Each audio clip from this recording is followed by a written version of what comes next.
Hello, everybody. I am Marie Lloyd, And I'm Chelsea Arbor. and together we are My Alchemical Romance.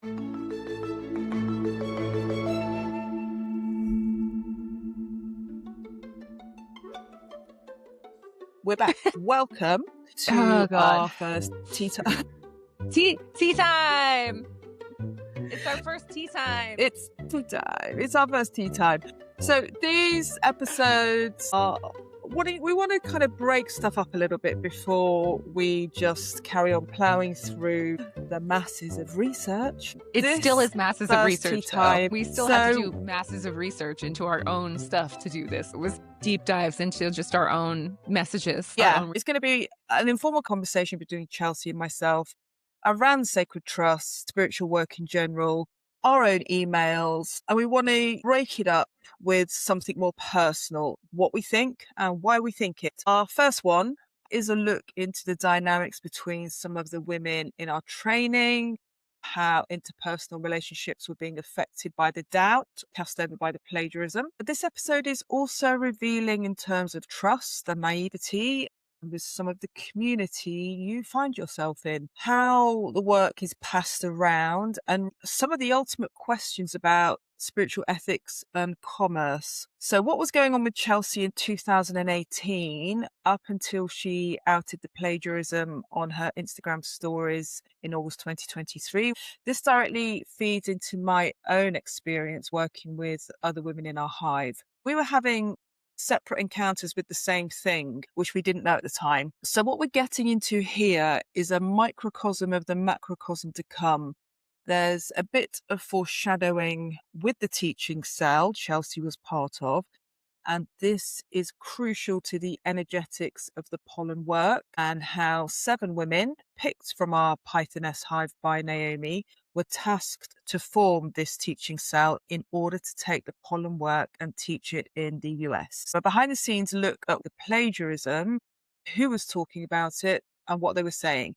It paints a fuller picture of how the Path of Pollen work was going to become even more public than simply remaining in the sacred trust, and the use of the trust as a business model for spiritual work. So if you're listening to this episode as an outsider, it's intrinsically interesting to understand some of the interplay going on underneath spiritual work and how offerings evolve. The seeming glamour and mystery of women's spiritual work can look incredibly alluring, but there are significant underbelly energies at play, not least to do with ethics and personal integrity, mental gymnastics, jockeying for position, power plays, and the consequential fallouts that are classic components of spiritual sects, not least when the etymology of the work is deliberately hidden. So unethically unsound, things get energetically weird. So we will mainly be talking about the 2 public-facing teachers of the work still being offered in the US today. That's Ariella Daly, who we've already mentioned, and Nicole Burke, or Nicole Wolf, as her spiritual brand is. And their brands are called Honeybee Wild and the School of Liminal Arts, respectively.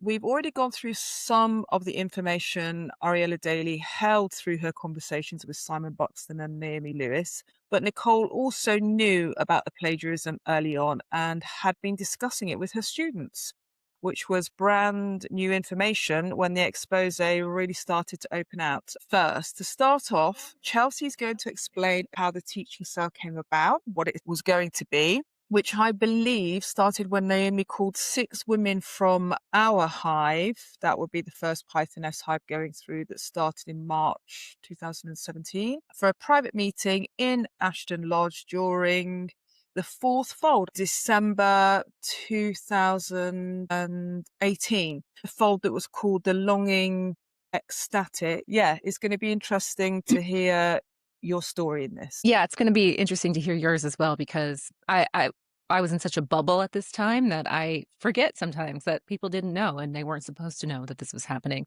If you're listening to this chronologically, this is not just a break from the deep research that we were doing around Simon's work, but we have to go back and give you the dynamics of what was happening leading up to this next bit, which is the Zoom call. It will make a lot of what happens between the people after the Zoom call makes sense. There's just a lot of stuff that goes on between the people and the members of this teaching cell and the faculty of the trust. So you kind of need to know this for any of the followings to have the impact that it had on us. So you kind of have to know who these people are and who the players are. And also, just on a personal level, of course, Marie and I want to tell our story. We want to tell everybody what happens during this whole thing because most people just don't know because we kept our mouths shut surprisingly well about what was going on. And as we said before, there's some things we're just not going to touch on that are too personal. I know I'm really excited to talk about the Zoom call and what happens after this because things go absolutely crazy after the Zoom call. And we've foreshadowed it where we talked to Simon. It makes more sense if we put this here. Because Yeah. because it's hard to tell it chronologically, really. Oh, I also have a cold, so I'm really sorry. I'm going to try and take out all my sniffs in post so you don't hear them. It drive people insane. I think there's a little bit of delay I think on there the is a mic bit of a as well, delay. so we'll have to be careful of that. Yeah. Also, I was saying that it is research. It's research because we have to go back to, well, as far back as 2018 for some of this to tie all the threads together of the stories, the ongoing conflict between players in the game and how each person is represented and who we were at the time. So we have to go way back into our chats and into our text conversations and also just make sure that we remembered stuff correctly. It gives me such vibes. I'll be sort of anxious the whole day. I transport right back to those times and I'm like, oh my God, we've been swapping emails with each other. I'm headlining, well, we're both headlining all the emails with, this is fucking humiliating. Oh my God, I sound like such a little lapdog. Like, because we were really just, in hindsight, we're like, why was I so worried about how this person was going to receive me? It's gross to look back and see yourself that way. We had put Naomi on pedestal and the stuff that you accept that you just wouldn't accept normally. Lots of it that's been really interesting. And this is what I mean when it feeds into the cult dynamic because we absolutely didn't question them. I mean, I didn't. Not that I was having much to question, but what was being told to me in that room and how I was being taught. I absolutely believed I was walking in the footsteps of the women that had gone before and that this countering were part of the architecture of the work, had been energetically ploughed by the elders of the Path of Pollen. So, yeah, I mean, when they say jump, we were like, well, how high? How high? Yeah, we wanna get better at it, and you're the person through which we are learning that. I went through a few messages this morning, one of them which I haven't listened to and since this kicked off, which I was like, holy shit, that just floated right by me. I was just in such a place of getting on with the work, seeing clients, having a full-time job, having a family, that it didn't occur to me that there was anything wrong. But we'll bring that up in a bit. So the teaching cell, this was obviously a big deal to you guys. Okay, so going back to 2019, I think. Naomi, as I understand it, came to each of you separately and called you for a private meeting in Ashton Lodge during that fold. Deb came to get me. She came bursting through the door and she was like, Naomi was looking around and was like, where's Chelsea? And I was like, I don't know what you're talking about. So I went in and the room was already full. A couple of the women who were in that room had asked to teach, like Lorena and Ariella, Right. Nicole had already asked to teach. They wanted to learn to be on the faculty, essentially, to learn to teach the work in the United States. Yeah. I had never asked to do that, so I didn't expect to be on it. So I know they had gotten called into a meeting, and Deb came to grab me, and she was like, you're part of this too. And so I was like, okay. Oh, okay. So it was, I don't think I'm going to say every single person who was in there by name, but we have permission for some, and the rest we're going to be talking about anyway. Yeah. So Ariella, and then Nicole, who goes by Nico Wolf now, and Gabriella, and Gina, and me. So Naomi sits us down in the group room and she says that the Path of Pollen is going to be rebranding. She said rebranding, and I threw up in my mouth, but she said it's going to be rebranding to the Lyceum. And that our mission, if we choose to accept it, is that we become teachers. We don't really know the outline yet, but we're going to do what it takes essentially to become teachers and teach it in the States. There was a lot of, I guess, excitement about that. Looking back, I mentioned this before, but the change to the Lyceum stands out now because in the United States, we have a pollen path already, which is a Navajo thing. Yeah. And I imagine, this is my opinion, just looking at all of the data, that before they took it to the United States, the US is very woke, and you're not going to be able to go to the United States with a name that's very obviously ripped off from the indigenous culture. So they changed it to something Latin or Greek sounding. Rebranding is an interesting choice of words, whether she was being ironic about it or not. Well, it distances it from the book, which is what I see now. That's how I see it. It does. And as we see, that's definitely what was happening. So we're at the trust. We have to go back into Ashton Lodge and have dinner with 25 women. And she tells us that we can tell no one what she just told us, Yeah. that it's a secret and that we have to keep it amongst ourselves, that any interpersonal relationship stuff we have to deal with on our own, not to bother her about it. So that it's on us to make this shit happen. And if we have problems with each other, we sort it out. We don't bother her with fuck all, basically. Hmm. Yeah. So we are all thinking of, oh, it's a test. It's a test that we're awesome and we can sort our shit out or whatever, that we can hold a secret and all this other shit. So we go back inside and immediately everyone's like, what were you just doing? Because we were Mm. fucking in the group room and they're like, don't go in the group room because they're in there, you know? Yeah. Yeah. It's a Yeah. secret. So we go Yeah. back in, and there's another woman who is not American, but she is North, and Hmm. she was kind of part of that the clique that was called into the room. There was some beef, I guess, about the people that Naomi chose, which we'll talk about later, about how other Americans felt she went for sort of younger, hotter demographic kind of people or marketable people rather than, maybe wisdom. Yeah. So, yeah. Experience, Yes, maturity. experience. It's totally. So we go in, and then this other woman, she asks, what were you doing in there? And she's getting pissed off. She's like, you guys, what are you doing? Why did you have a meeting with her? She gets really upset. And I think she has a clue for some reason. I think she has an idea about what it's about. And Nicole, in classic Nicole style, she takes it upon herself to make it a thing. So we're all really uncomfortable, first of all. We don't like lying to this person. Like you said in another episode that we did not air, we've been spending time with these women. They're in our hive. They know we're Yeah. like in this Yeah. magical entanglement together. And we just go away and we have a secret meeting with Naomi, who everybody wants to hear from and have personal time with, right? And then we come out and we're like, we can't say anything. And it's really fucking weird and awkward, but we don't know what to do because we just got this Yeah. mandate to speak a bit to nobody.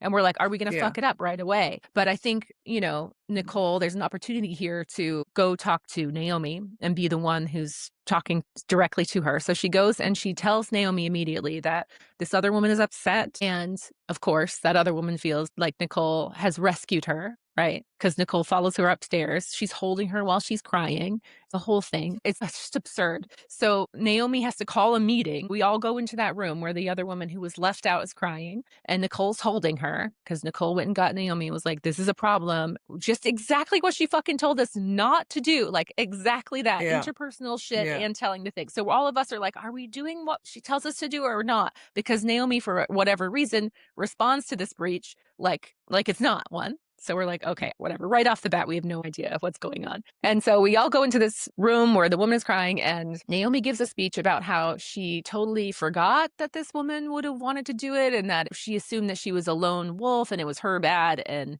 instead of a cell of 6, we're going to have 7. 6 plus 1. That's the new magical formula, and she can be in it because she's sad. And so Nicole has formed some sort of loyalty, although later on that loyalty is busts. But in the Mm. meantime, in the interim, she feels indebted to her for standing up for her. Just to kind of, to do that in the middle of a fold where there's Yeah. all of these women going through this deep shamanic work, which is very unraveling. It's quite a vulnerable place Yeah. to be. Very vulnerable. But also you have to trust the women that you're Yeah. with, especially when you're going into these deep, Yeah. revealing ceremonies. Hmm. And so instantly, energetically, you've got 7 women that know something that the rest of the women don't know. Huh? And also your mind's got to be thinking, right, shit, okay, so how are we going to do this? And then that automatically creates a clique of those other women because Yeah. they're all holding this information Yep. and know that they've got to do this big thing in the future. So I think, yeah, it's a big dynamic shift. Absolutely. And then there's already a dynamic at play within the 7 women because of what happened. So we Yeah, see who is going to basically tattle, yeah, who's going to break the rules to talk to Naomi whenever they feel like it. And that is a through line. Absolutely. yeah. And then, I mean, when we're in that room and Naomi's calls the meeting for us to go in there and sort out her mistake. I mean, Gina comes in and she just sees what's happening. She sees Nicole holding this woman crying and the rest of us and she's like, absolutely fucking not. I'm not doing this. And she leaves, rightfully so, because, she's a grown ass woman.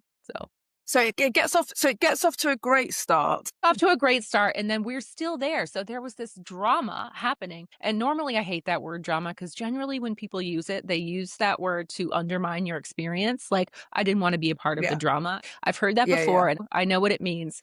But in this case, I mean it theatrically. There's a big thing happening that we can't directly tell any of the other women who are all staying in this one farmhouse with us together. It's just so messy. And I think it's going to be interesting because later on, my perception of my time at the trust is called into question later down the road. And while this was definitely happening prior to that, which I'm going to explain to you now, I mean, I was having a great time. And generally, I would say I was having a great time up until this started to happen, except for Yeah. a couple of interactions with Nicole, basically. So I want to go back to 2018, I think it is, and just put into place a couple of pieces to help you see more of the dynamic that's at play between these people. And remember, Naomi handpicked this cell, and then she handpicked this teaching cell as well. And I find that really interesting because most of them would eat each other alive, I would say. And maybe that was the appeal, you know? I don't know. I don't know.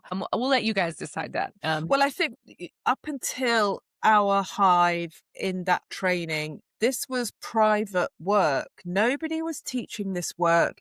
If you were doing any of this work, it was as a healer. You were doing healing practices, as we've said. I think we all signed disclaimers. No, we said it, but we haven't read them or Yes, anything. no, we haven't read them. Shall I read one now? Sure. Because I've got one here.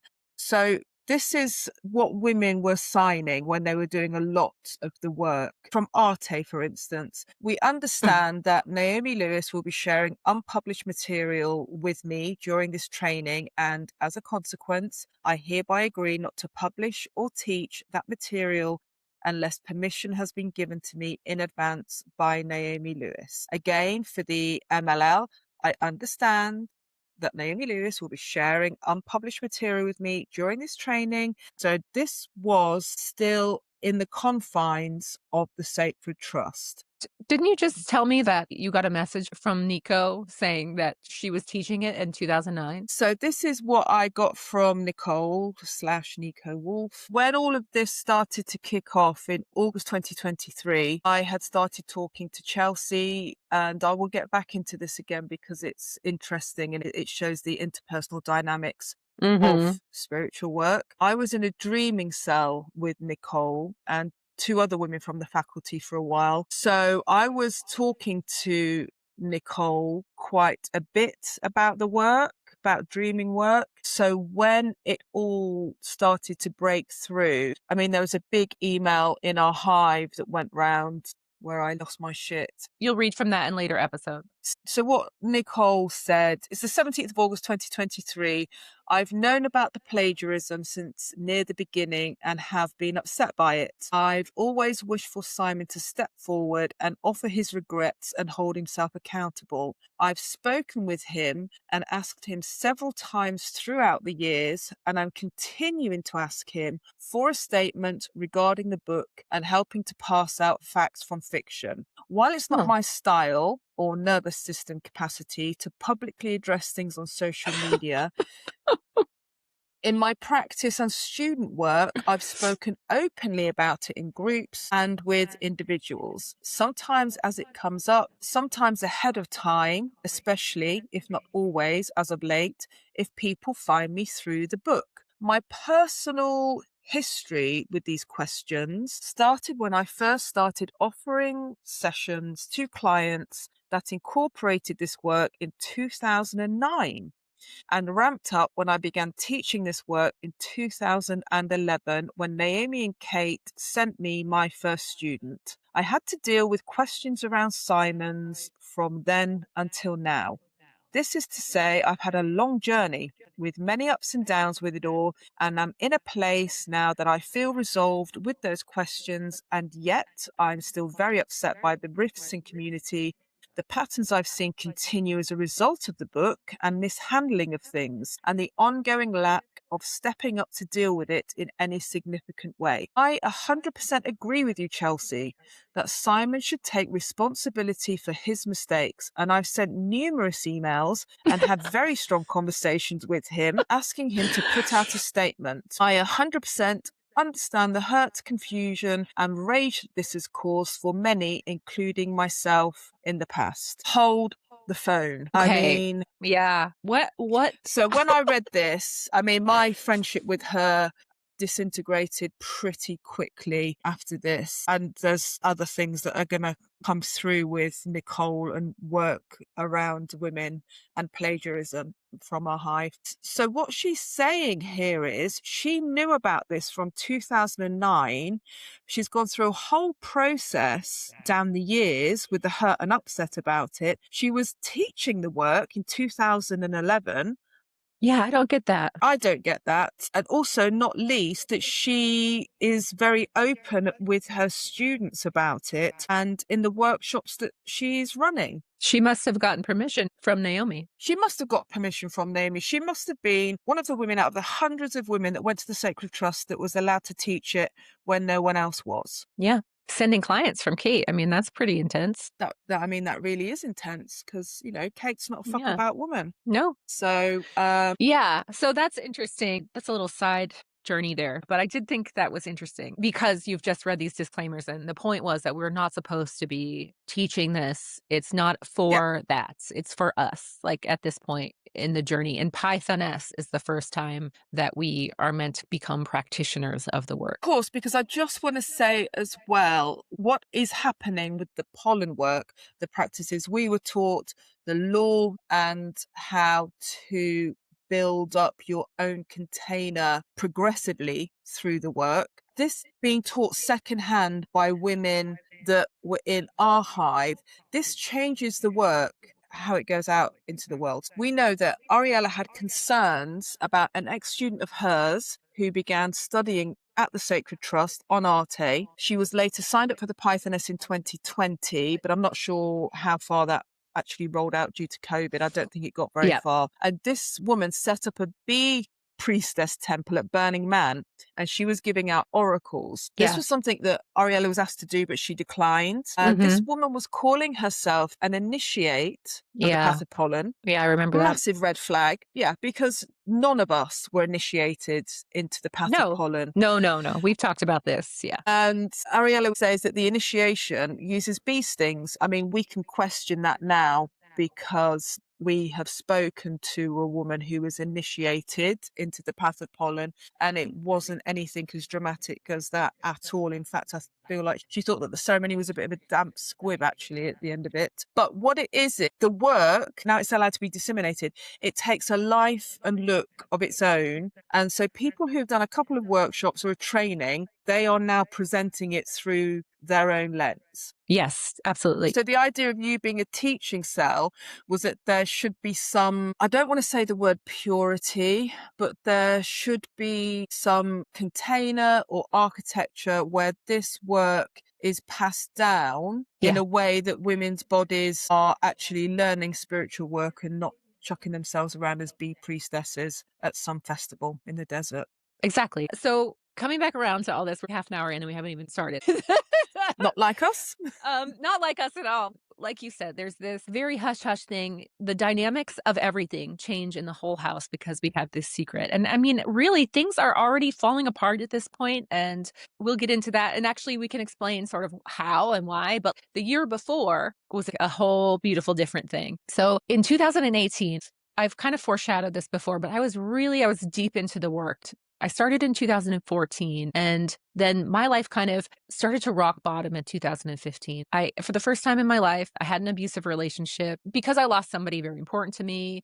I got into these relationships and then I was doing the work. And when I got out of them, I just went fully into the work. And this is important. I perceived it as the work saving my life. I perceived it as, and I don't regret this at all, it was like a vision quest. I was visioning. I wasn't sleeping. I was kind of losing my mind. At this point, I'd moved out of my main apartment and I was staying at my studio in Franklin. So at the previous fold, let me see how I want to say this. So I was kind of getting close to, or Nicole, I should say, was getting close to me. Nico was getting close to me.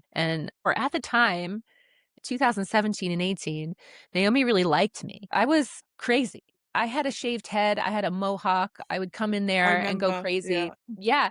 And she'd be like, "Do you have your shaver with you? I want to shave my hair." She's like, "Something about this work makes me want to shave my head." And I had a shaved head. And we were like, "Fuck yeah, shave your head." Like everything was crazy. And she liked it. She was attentive to me at the time. Do you know what I mean? Chelsea, I Um, remember saying to you, God, you're like bloody Mary Poppins. How have you got all of your stuff in your case? Because you would come out in some amazing outfit and it'd be like, I mean, you were like, you were shape shifting the shit out of everything. And I was just, and I said that to you and I was just like, what's she going to wear today? What's Chelsea going yeah, to wear today? I was just it was my absolutely jam. fascinated. Yeah. Yeah. And you were bloody good at it. Thank you. And I was romanticizing it. I had gotten out of an Mm, abusive relationship into kind of another one, but I had done this one intentionally because I was like, yeah. I'm going to go so low. Like, I look back on this time in a very, I if I didn't know what I know now, sometimes I miss that. It was really unhinged, and the work was about being fully expressed and being wild. And Naomi liked that. And she said in front of Nicole once, and I wasn't there, but Nico or Nicole, I don't want there to be any confusion about who we're talking about. We're talking about Nico Wolf, but we knew her as Nicole back in the day. So it's hard for me to Yeah. switch. But she came up to me and was like, Naomi was saying that something supernatural was coming off you during the bone dance. Cause I was really into Hmm. it and I was like moving sound around with my energy. You know what I mean? I fucking got it. And Yeah. Naomi saw that. She was into it. She's like, this bitch wears the crazy outfits. You know, they love that because they would be like, oh, I just met somebody. You have competition. She has a big feather boa. I didn't even realize that I was like the cool one, in my opinion. That is why I got the attentiveness. I didn't have a bad experience there.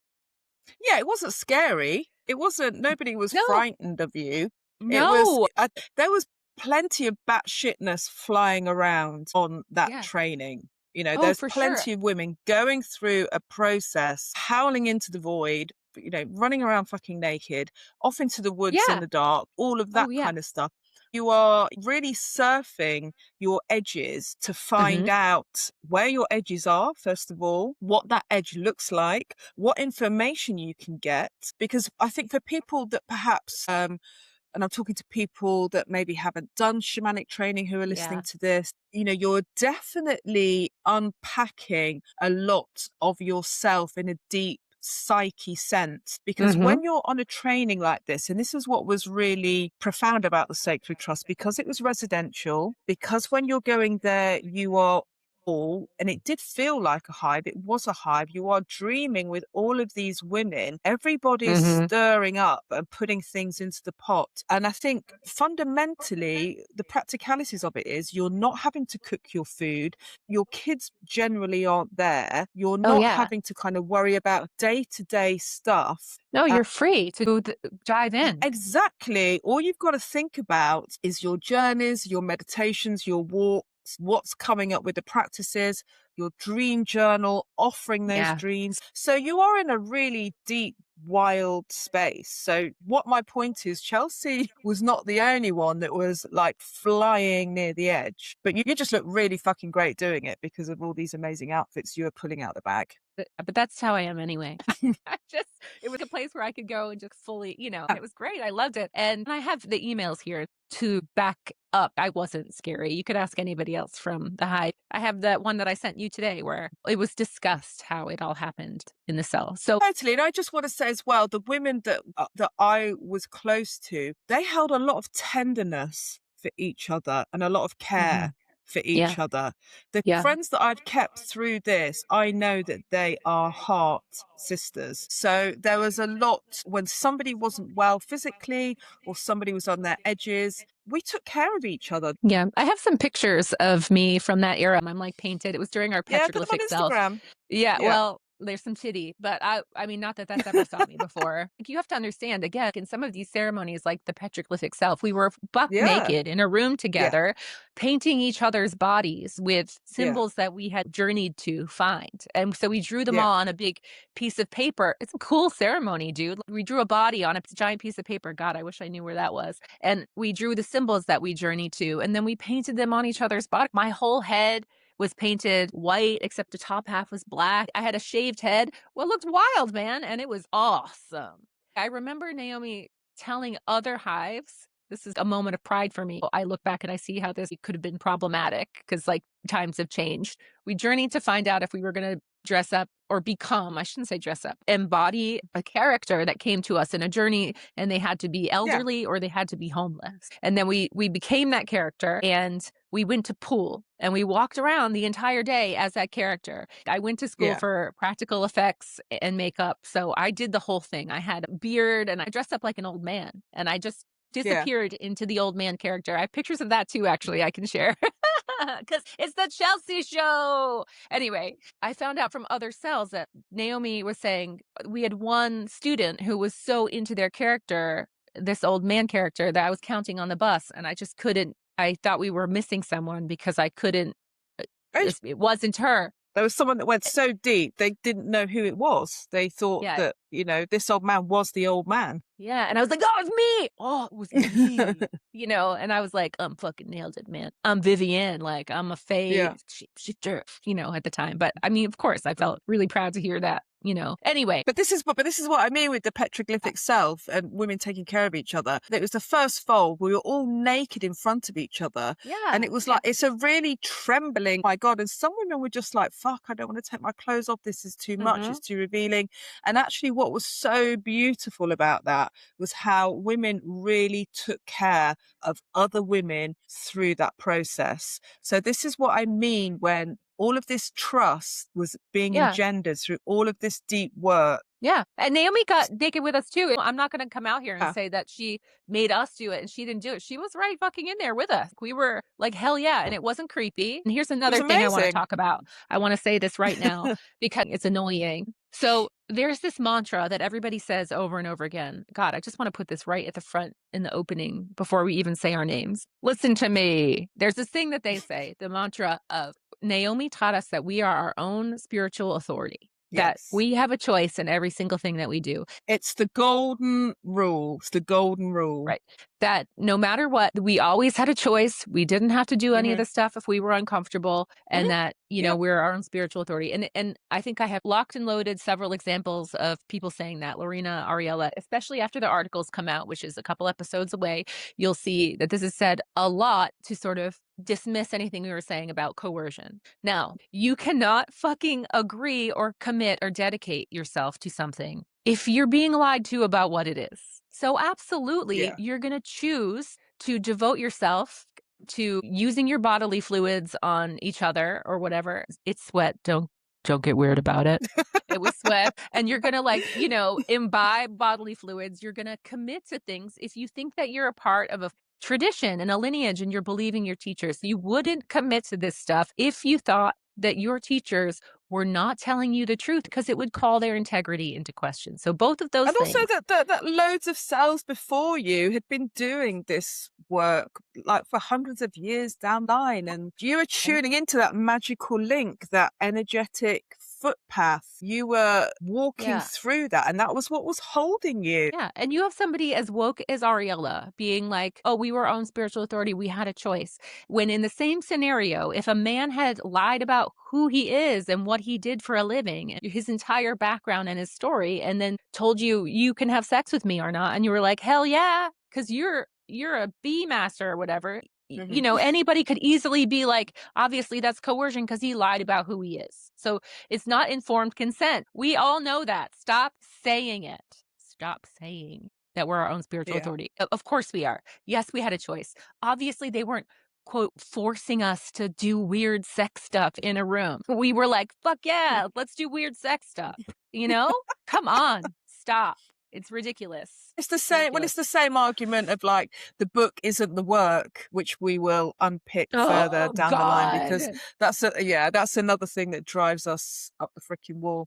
But listen, it really does. We're going to hear about Chelsea's losing her mind. She's in this training. She shaved her head. Yeah. So, and just to get ahead, I'm losing my mind. So the fold before this one that I'm about to tell you about, I hadn't been really out of my house. So I get to the airport and Nicole was going to fly with me. She misses her flight. She's not there with me. And for some reason, she finds this to be just a disaster. I get off the plane and I have a panic attack. I have an anxiety attack. So I go into the women's bathroom and I stay in there for a couple of hours. I'm texting Lorena and I'm like, I'm having a panic attack. And everybody's like, oh my fucking God, it's the end of the world. And I'm like, you know what? Everything just seems like it's upside down right now. It's totally fine. I'm going to be okay. Don't come get me. I'm Yeah. going to stay another night in the airport hotel and come the next day. And that's what I did. Okay. So You took care of yourself. I'm telling you all these details because they're going to come up later for some fucking absurd reason. Okay. So I do that. And then I go to the trust, and there's a couple of times, I think it's this one, I'm pretty sure because we reference it. Naomi's like, you don't have to come to all the classes because I've just gotten out of a terrible situation. And I'm going to tell you the more details here. But anyway, I think Naomi came in a single time to talk to me. And then she let me just come into some of the classes, not all of them. You were present. Yeah. Everybody saw what happened. I just stayed in my hidey hole. There's a text conversation I had with Ariella that I sent you where she's like, is that the time that you stayed in your room a lot? And I was like, yep. Okay. So that's all that happened. So to be clear, I'm having conversations with Nicole. So the reason I said that I, was super flash at the time and that Naomi had said supernatural stuff was coming off of me because I perceive it after she told me that she wanted to spend a lot more time with me. We were having conversations all the time. Nicole says herself, like in emails to Naomi and Norelle and stuff, that, I was texting Chelsea at 3 a.m. She was really into having conversations with me. In hindsight, it makes a lot more sense. So this is 2018 and we're talking back and forth. I tell her that I had been taking Cymbalta and that I decided to come off it. And I had been on Cymbalta the last fold. And that I got home and I decided to come off it. And that I was experiencing kind of shitty withdrawals from it, which are physical. Cymbalta has one of the worst physical withdrawals of all the antidepressants, even though it's very, very mild itself working on you. It's not like an antipsychotic or something like Wellbutrin, like a very mild antidepressant. But when you come off, you can have physical symptoms like brain zaps. And if you've ever come off an antidepressant, you know exactly what I'm talking about. And I'm so sorry. I hope you don't have brain zaps anymore, but they do go away. Okay. So, and if you're having trouble with mental, call the hotline, as they say. I understand, but I thought that maybe it would give me a leg up after my abusive relationship. But as I even say to Nicole here, I was never experiencing depression. Really, I hadn't in my life. I didn't have mental illness or anything like that. But so I told her that in passing. I was like, oh yeah, I'm having some physical symptoms. She sort of follows up in between really intense conversation about our dreams and stuff that we're doing and her classes that she's offering. She's like, how are you doing? Are you doing okay being off antidepressants? And I was like, I wasn't on them very long. It has a scary withdrawal. I'm getting better. And then I talk about my dog and it's not a big deal. And then she says, can we catch up tomorrow? I need to hear all about it. And I'm like, yeah, I don't really talk on the phone. And anybody who knows me knows I haven't answered my telephone in 20 years. And everybody knew back then, right? I'm not a phone call person. So we're chatting. So she's asking me how I am in passing, casually, like, how are you doing? And I'm like, oh, fine. So that's it.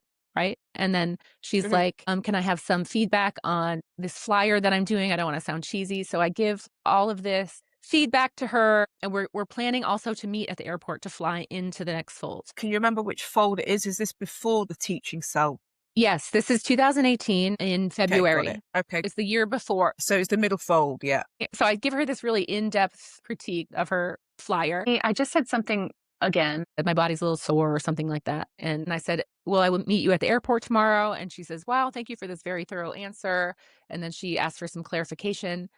And I can't wait to chat with you about seductive marketing and money making. And I want to talk to you about this more. And she goes, are you okay? Off your meds? 3 question marks. I wish I knew what you were going through. Can I send some woo-woo if you want it and look into any herbs that might help you? So she already knows that I came off the medication. All of a sudden, this day, she's like, wait a minute, you're off your meds, right? And I've had this whole conversation. It's right here. I went through it to try and find out what she's talking about later in the conversation. But no. All of a sudden, she's like, oh, you're off your meds. I wish I knew what you were going through. Let me ask the plants. Then we talk about our flight a little bit. And then again, she's like, are you feeling well? Do you want a healing today? Have you spoken to Naomi about it all? Sorry to dote, but your sis is concerned. And I said, I'm well in, and I'm hoping I went through the worst of it. Cymbalta's notorious. I never took them before, but did it for a leg up. Withdrawal was worse than anything I took them for by 1,000%, but it's mostly physical with some anxiety. And then that's it. And I said, thank you, though. I'm still trying to do my homework and blah, blah, blah. I'm not Oblivious. signaling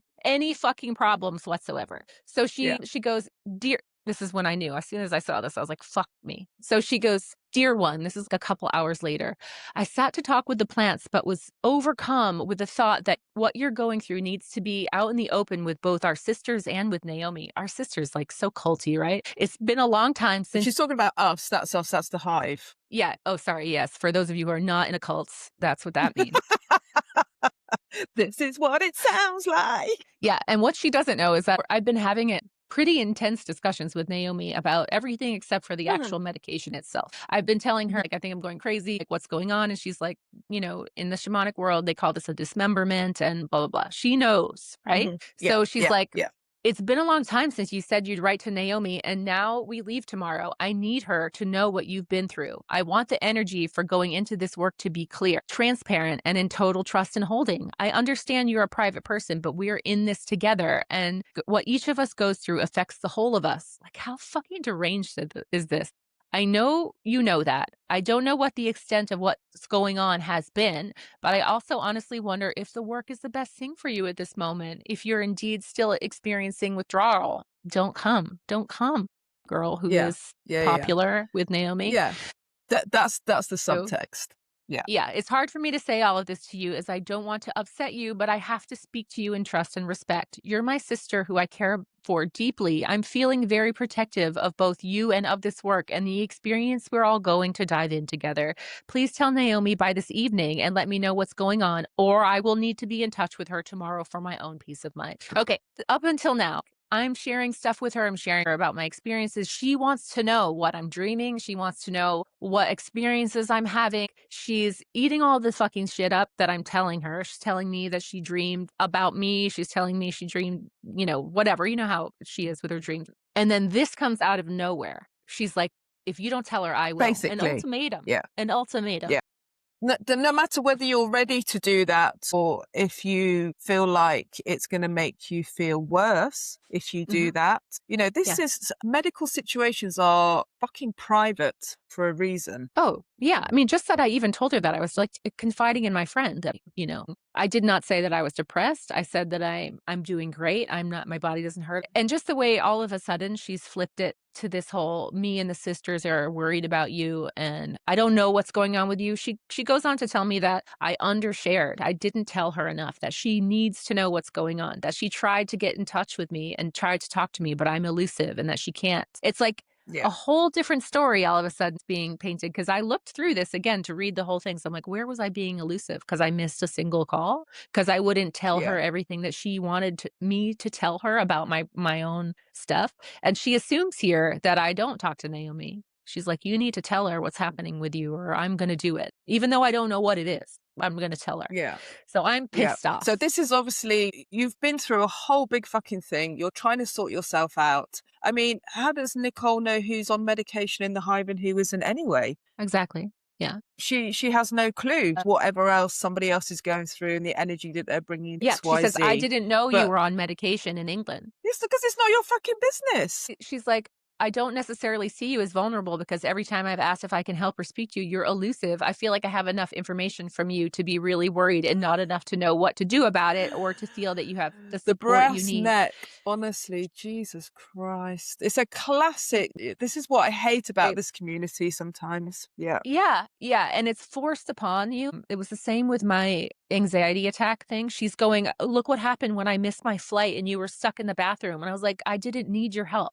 I didn't want it. Yeah. I wasn't trying to. I'm a grown woman. I had an anxiety attack at an airport. I stayed a night in a hotel. What are you doing?" So I'm having a, Yeah. a moment because I just Yeah. spent a year being gaslit by a man. And Listen, anybody that's done any shamanic training with any sort of depth and commitment and the gold star standard knows exactly what you're talking about, Chelsea. They know exactly what it feels like to be so completely upended that it takes you a minute to get your balance with all of this new stuff that you have to metabolize and integrate. This isn't like you haven't got a knife out and you've got it to your own throat. oh, in this position now that I'm in, she's creating this thing around me where I'm a danger to the hive. I could do something bad. I think she even says those words basically, but I'm in a position now where I have to say, I was on a mild antidepressant for just under a year. I've not been on them Yeah. before in my life. After my abusive relationship was over, I thought it might be helpful to get a foot up Yeah. on the devastation. I didn't notice any change when Yeah. I took it. Yeah. Then I had to explain to her that it has physical withdrawal. This is none of her business. Do you know what I'm saying? And S- then she's cornered me so that I have to tell her my private business or she's going to I said, I feel like there's an enormous amount of accusatory tone here as if there's something going on I've lied about or I'm endangering sisters because I'm not right. I've brought nothing dangerous or muddied there with me, and I'm not going to this week. I'm going to write Naomi now for my own sense of safety. And then I apologized for oversharing. And she's like, no, you yeah. didn't overshare. You undershared.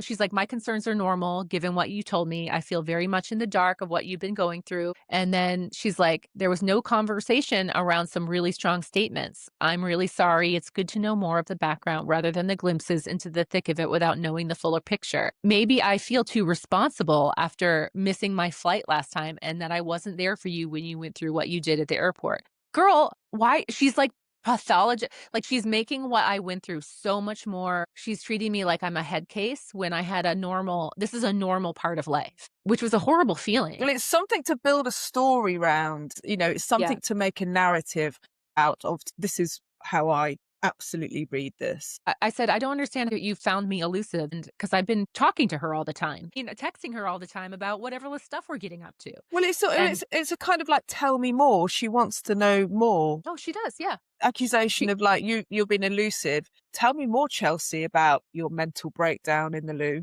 yeah, I know. I'm saying this is humiliating. Like I'm intentionally trying to And hide something private. from you. And she just is like, can you see that some of the things you've told me would have made me feel worried about you? Like I'm a child. And I said, sure, but I can't see how it went so quickly straight to an ultimatum.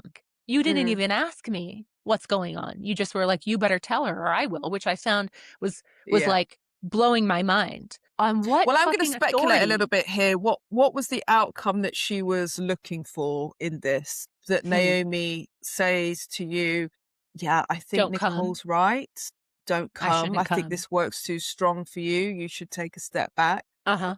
That's what I think. It doesn't. I think there is an agenda. And I don't know her motives, but my opinion is that, like, that it feels yes, it definitely feels like there's something So you've had this whole thing to deal with, and you do tell Naomi, and Naomi is a sweetheart about it. let me tell you what she says. She deals with it well. She does. She wants me to feel safe. I said, I was asked to write to you and give you details about my time since the last fold. These details have made Nicole uncomfortable enough to take it upon herself to write to you about it if I don't.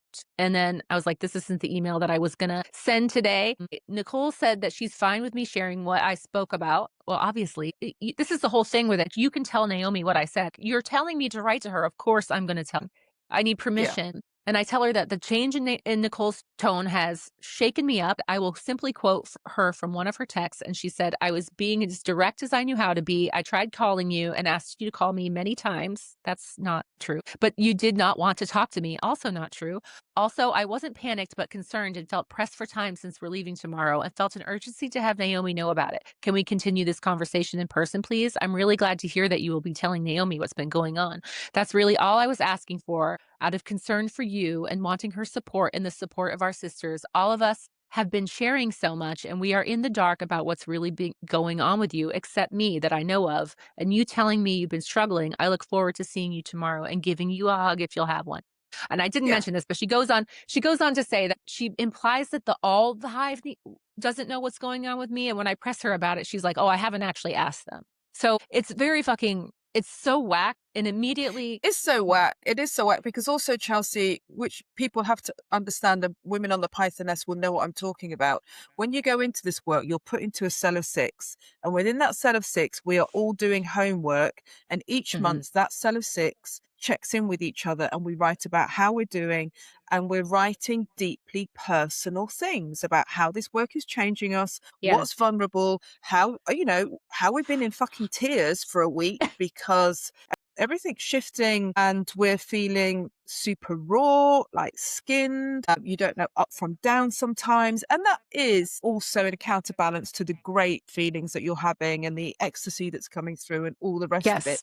So what I'm saying is women are going through deeply transformational processes and they are trusting each other with this information Yeah. throughout a 3-year training on a monthly basis. And you are expected that container to be one of trust and to be held as a sacred place where your unfolding can occur without judgment and not least without Yeah. pressure that Oh, you have to yeah. go and write a fucking email to a teacher that you actually don't feel ready to do. Oh, yeah. And I even say to her, I've been sharing with you my whole process Yeah, like a dumbass, thinking I'm safe. Oh, look at all this magical stuff. I'm having visions. I'm seeing this and all this stuff. And I said, now I feel less like a student of alchemy and more like a schizophrenic. And like you and the hive are concerned about me. Tell the sisters what's happening. Crazy. I just came out of a situation where people are turning yeah, on a dime. And I also I'm apologetic. It's humiliating. I'm like, I'm really yeah. sorry everybody felt unsafe. It's terrible. And I immediately want to stop sharing with her. And she's like, no, no, no, please keep sharing. You're so brilliant. I want to keep hearing about your experiences. Of course she does. Of Yeah, course you do. So I told you I write to Naomi, and she says, "Dear Chelsea, many thanks for your email. I want to say right off the bat that I recognize it's not the email you wanted to write, although I'm immensely grateful for your candor. And I also want to underscore that if you wish to share your drawings and writings with me, I would very much like to see them. I too sense that they're of real import and would value having the time to sit with them because I was like, I don't know if I want to share this with you now because she's telling me I'm dangerous. And now I feel like a crazy person." She says that she's happy for me to share her response with Nicole. She's going to write to the two of us together, basically at the same time, but she wants me to know that it's important to address what's unfolded between me and Nicole. And she says, I hear that it's paramount for some boundaries to be drawn up here so that you feel safe. And then she talks about how the state of being in contemporary society has the label of mental illness. It's perceived in shamanic cultures very differently, and that it's true to say that anyone experiencing that the state is held by the community, but not out of pity, rather as an honoring of the places and states that person is experiencing and the value of the information gleaned for the whole community. I feel strongly, but have absolute and complete respect for your choices, that the hive will understand this if and only if you feel comfortable. I would like to talk to the hive about looking at this unfolding through that lens.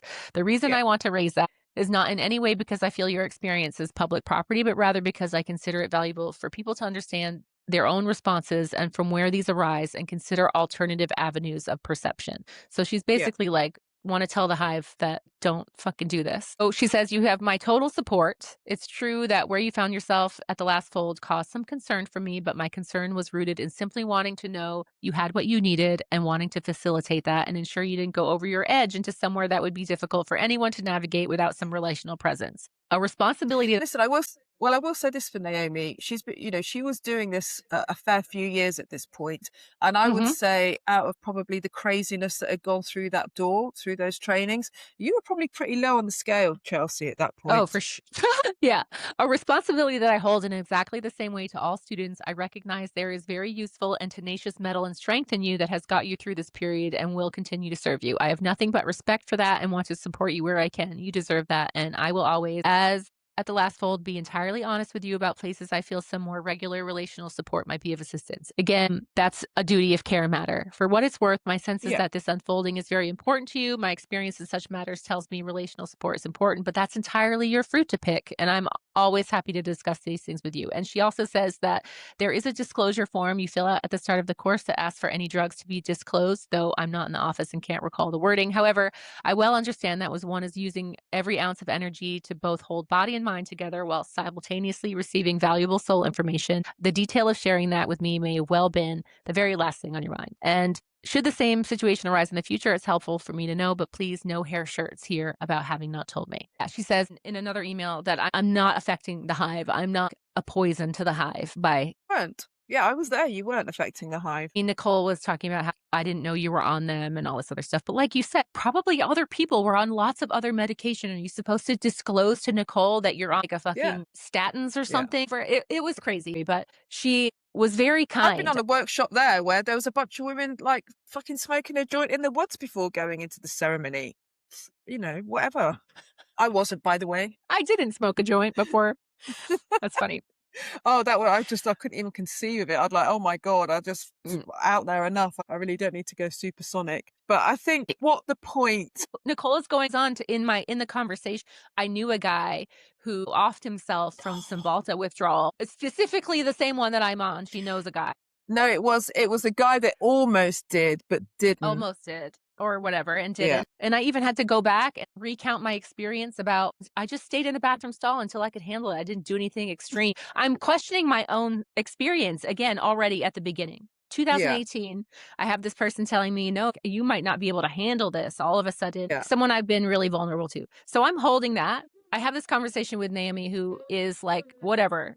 Now, what I want to say here is that the duty of care thing is something that comes up a lot about this. And Mm. at the time, I was somebody that she liked, and it was before things got really shitty. So Yeah. what I can say about duty of care is that it's inconsistent. Okay. Yeah. My experience at the time, which people want to be like, oh, this affected her experience or clouded her experience. If anything, it's clouded my experience of the trust. It was amazing. I was Yeah. having a good time. I was 37 years old. No, in 2018. I don't know. Yeah, 36 or 37. And I'm a grown woman. And I'm wondering why this person that I think is another adult woman friend is getting so far into my business Yeah. and telling me that it's normal. Right. Yeah. And Yeah. I say, I'm immediately like, that relationship has changed. You know what I'm saying? So, Which which Naomi would have been aware of, and then so this is kind of what's being dragged into this teaching cell that is being formed. yes, Naomi's like, I think you guys are going to have a great time. Use the plane ride to sort it out. You guys can fix this together, which I actually Hmm. think was not a great decision. You guys sort it out. And that was how it worked. Like, you guys will be Yeah. fine, I'm sure. And of course, I was like, I talked to her on the plane and she's like, I'm so sorry. I didn't mean to. And I was like, oh, it's fine. And so I tell Naomi, yeah, we're even closer now. It's even better. We're great. We're friends because I'm insane. In the back of And my it's not mind, that you're though. insane, Chelsea. It's just that I understand what you did completely.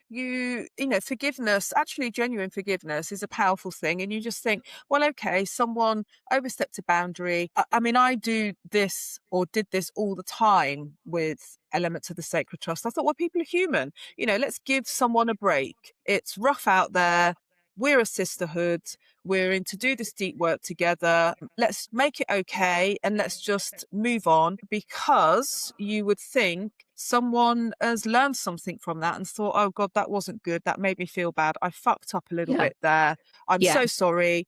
An apology is a great thing. And so let's move on. I 100% get why you would do that, because you don't want to be that asshole that's going, do you know what? I'm going to hold a grudge against you now. And it's like you said, you're a grown woman. You don't, who wants to play those games? It's tiring and it's consuming, and it's just so much better to have some resolution and think, okay, move. Yeah. So this is the beginning of our relationship. I hadn't seen any patterns Mhm. yet. So I'm like, you know what? And Nico is very charismatic and fun and funny when you first meet her. So it's easy to want to just be friends. You're like, okay, well, she just is intense or whatever. And that's just a thing that happened. No big deal. So we move on. It's like 2018.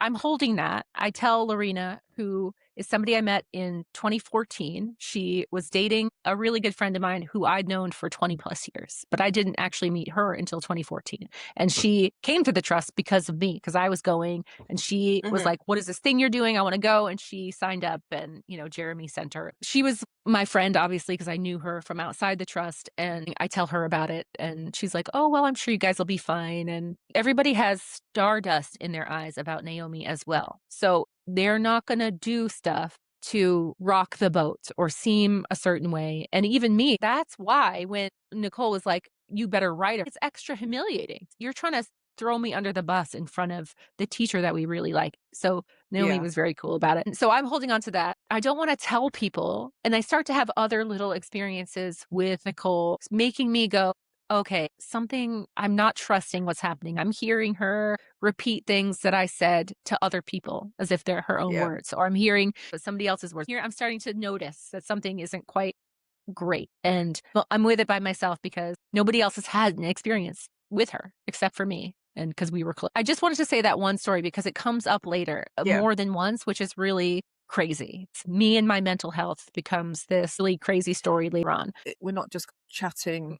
No, I'm not like just dragging that We're not in. just shit talking Nicole for no reason because she's pissed us off and we want to drag her. This is this is This like is a key. this is fundamental to the story and Yeah. to what unfolds later. And two, it's one of those things I have to say, and it is definitely when you're in a spiritual community like the Sacred Trust, you're kind of in and out with women, and some women you become friendly with, right? And because it's all about kindness and love and compassion through the honey and the sting, and particularly if you're delivering some uncomfortable oracle work, for instance, you want to temper that in your real life with friendship and with a warm hand. So Yes. it takes a while, and unfortunately it does take feeling like you've been knifed in the heart to actually understand what somebody's dynamic is towards you and what they are feeding from you. And this will Right. become clear later. Yes. So fast forward, there's some stuff that goes on. It doesn't really matter, but there is tension with Nicole, with me, and she wants to bring it up. She wants to mediate it all the time. Well, it's a kind of continuing, bubbling psychodrama that's going on. We do the teaching cell. So the year before, there's all this like foreshadowing of interpersonal stuff that's going to happen with Nicole. I'm holding that on my own. People kind of know it's just quirky stuff with Nicole, like, oh, her quirky personality. And then we get called in, we do the teaching cell, and then we start this teaching cell chat, and we get this email. We all have to go home and think about it, which none of us had to think about it at all, right? And we wait a good amount of time that makes us seem reasonable, a reasonable amount of time, and then we all email her that we want to do it. And then she emails us and she says, okay, you're all in. You're in the teaching cell. And she gives us homework.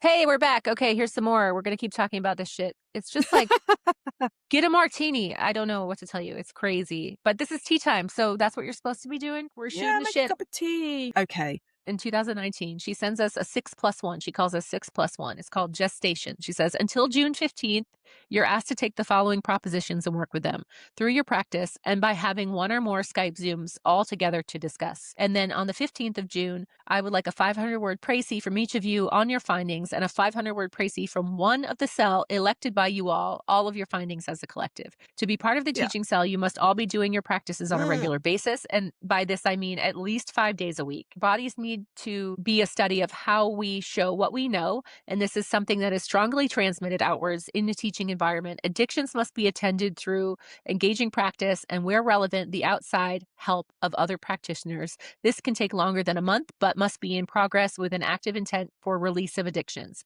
In this case, I use addictions to mean anything you know to be too much for your system that prevents it from feeling like a pure vessel for the work.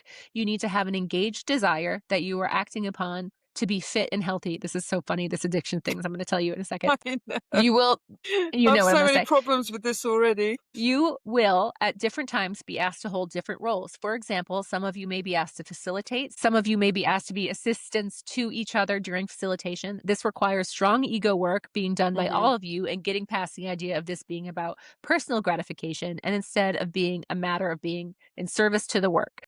There will be a 9-month probationary period starting now and concluding January 9th. How your work progresses during this time, both as individuals and as a cell, will determine the future. Some of you may be ready to begin transmitting the work before others, and some of you may need further time gestating. Plans will be made during this time. For next year, good luck. Dive deep. You're gonna fucking need it. So okay. Wow. So that was given to us basically after we all accepted to be in this teaching cell together to be the future teachers of the Lyceum in America. Now, this sounds, on the surface, it sounds like, I want to be this pure vessel working towards being this nectary. I want to be doing these practices and I'm going to hone my skills as a healer, which is going to obviously take a lot of work. I mean, it's a little bit culty as well. This is where the kind of culty elements are coming into it because you're of service to the work. Yep. We have to put our ego aside. So if she decides that one of us has to assist the other one who is a shitty person, we have to suck it up and do it. Yeah. Because you think that you are, by doing this, you're climbing to the higher ground of the work. And that's what everybody was up for. So what that does is it does dissolve your boundaries pretty quickly because you think you're doing it for a higher purpose and that's what Oh, counts. yes, It absolutely, and so any problem that we have in the Yeah, addictions thing, yeah, Nicole goes into a thing on the teaching cell chat that she gets yeah, to this point where she's doesn't like that we're all talking in there too much. She yeah. thinks we're talking too much in the cell, and she would rather it be an email, or she says that the chat is her addiction and that we should stop talking in it. It's this crazy. She's like, I was being serious. I can't keep up with this. It's too much. It's making me. That's your problem. It's not our problem. Like, if Yeah. it's your addiction, then, okay, in 2019, quickly, I'll say that Lorena and Jeremy were going to briefly move in with Nicole at Golden Well into the farm and like live on a commune Yeah. with Nicole. And they were going to do that here. And it wasn't going to work out. And Yeah. she's going to go move in with Nicole. So I go there and I say to Nicole, I just haven't really felt totally safe around you, but let's work it out. And she goes, yeah, I haven't felt totally safe around you. So let's work it out. And I was like, girl, you just said what I said to you. It was so Mm, weird, but we work it mm, out. We're like, let's be cool. We'll be friends because Lorena's here and we're going to all be, it'll be fine. It'll be fun. We're having fun. And she's like, okay, so we're having fun there. And then they immediately fall out. She yeah. doesn't even get to move in. She sees the lease agreement and all the stuff. And she's like, what the fuck is this? And bails. They don't do it. So Hmm. there's more tension there as well. And Yeah. then immediately in the group chat, let me just make sure. I was going to say this whole thing about working with your addictions, man, this is like big work. And I know that seemingly doing spiritual practice is going to aid you in that, but I don't think women you're on a shamanic training with and that you're having these kind of boundary issues with, they're not the people to go to or to aid you in any way with something that perhaps you're struggling with to overcome in your life. But also, what I think defining what your addictions are, I think it has a propensity and it has a danger where women are stepping into this straitjacket of feeling like they have to become perfect, where they Mhm. have to be, their behavior has to be absolutely pristine. Yeah, of course. Our ingress and our egress. I think it can be a real head fuck actually to decide, and also the guilt that comes with it if you have maybe too many glasses of wine and you just think, oh my God, I've fucked it. This is it. I'm not this perfect vessel. I can't, control not having more than one glass of wine. I'm going to have to just, I'm using this as an example, by the way. There's many other things, obviously, with food, with shopping, with how you're speaking to yourself, with perhaps you have an absolute routine that you need to stick by to feel safe in the world. What I'm saying is this is a big subject and I think it's a real minefield. Yeah, it is a minefield. Well, let's talk about the culty bits. In this group Mm. chat, and you can see this, I want to say this about it right away. We're meshing together sort of friendship and religious devotion. It's Exactly. a lot of like Lorena saying, I woke up so full of joy today. I'm so grateful for each of you, and I feel like anything is possible. I love you all. I hope you're all finding a gentle landing. That was after we got home. You're in a spiritual high, but there's no one holding that cell. No. And we thought that Naomi was, but that turns out not to be the case. Yeah, But there is a lot of that energy in here. I love you guys so much. totally. How are we going to get to this together? But the ultimate, it's almost like a Hunger Games or Naked and Afraid or something. You're on the island together Yeah, and you're like, this, what's the you might make alliances and you're having fun, but the work is the most important thing. It's the most important thing. And then on top of that, how Naomi perceives you is even more important than that. So we're all yes, friends unless you're yeah, standing in the way of what I'm going to do. And yeah, in that case, no. And people try. There's all this really crazy jockeying. And when the shit goes down in the cell, it still is a matter of, well, I would be friends with her, but I don't respect her work, so I can't work with her. And those aren't real things. You can't do that. That's not yeah, a real. We were yeah, all telling ourselves that we could be friends with people, even if we wouldn't work with them or work with them and not be their friend. And that's yeah, just not true. You can't work with people that you don't respect. But the underlying message was, is this person still in with Naomi? And if she yeah. is, then I'm going to say that I'll still work with her. You're close to source. Yeah. Yes. And we're going to catch you up till about 2023. mostly is what we're going to spend time doing here, actually, even though we've talked an hour and a half already, is tell you how it was unraveling right before. But I just want to give you a little glimpse into this teaching cell because remember that nobody knew this was happening. We were doing this work and our whole world was basically this and Mm, hanging on every mm. word Naomi sent us. And she sent us like 3 words. It's like you've got this new project, and what I feel about this is everybody's thinking about the end already. It's Yeah. we're all going to be together, and do you know what? The end game in this is we're going to be teaching the Path of Pollen work in the States. We're going to be just like Naomi. We're going to have these workshops just like the Sacred Trust, and we're going to have all these women coming through, and it's going to be like this spiritual Valhalla where everybody is into the work, saving the world and becoming a nectary, and we're all going to do that. Yes. Yes. Nicole says stuff like, sometimes I need containers because these things can easily take over my day to day. The way my mind works is I like to set aside time and organize so I don't get lost in it all. And then she says, putting down the phone to do worky things, wish I could just spirit party with you all day. And this becomes a theme because she starts to get, like I said, annoyed that there's so much in the chat because there's too much chat and she wants it to sort of stop happening. So, Right. So 7 women on a group chat charged yeah. with doing this big fuck off work that's never been out there in the world. They're talking too much. Yeah. Anyone else drinking their urine every morning? Because solidarity. So whatever that comment was on that Substack that I don't drink any of my fluids. It's like, well, you were supposed to. And so here's what happened. The first fallout, I feel it was immediately. Nicole puts in the chat that she wants some feedback on what to do with one of her clients. And because this woman's daughter is involved and she wants to convince her to stay, can you guys give me a little feedback on what do you call it? Like peer. Peer review? Because Yeah, she wanted that. She wanted feedback on what she should do with this woman. So Lorene and I both say, this is what I would do. And it was that. It's in the group chat so everybody can see. So it's not like we're not ragging on her or anything. She says she wants a peer mentoring question, right? Yeah.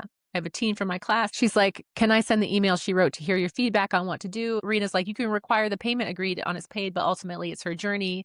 I said, yeah, I don't know how I feel about reading the email itself just because you're the teacher and she wrote it to you, but it's a hard one and you can be supportive for sure. Welcome her to stay if you feel like she should. But it was really just a normal peer review. yeah. What do you think she wanted you to say? She goes, of course, it's her free will. And I don't want to talk her into staying, even though she did sign a contract to both pay and commit to all 6 classes. But I think that an important conversation would come out of what she's expressed so far that could lead to some good self exploration. And she did come and she kept mentioning this contract that she signed. And I don't know what she wanted us to say. And Rena's like, I'd give her the opportunity to. Here's the thing with spiritual work, like signing a fucking contract to do this spiritual work. This isn't like someone's going to come around and fix your patio or lay a load of slabs for you. This is kind of work. Perhaps she just didn't really feel comfortable doing it. Perhaps she actually had gone far enough and It was a teenage girl whose mother was also doing the course, and she didn't really want to do it because her mom was in it.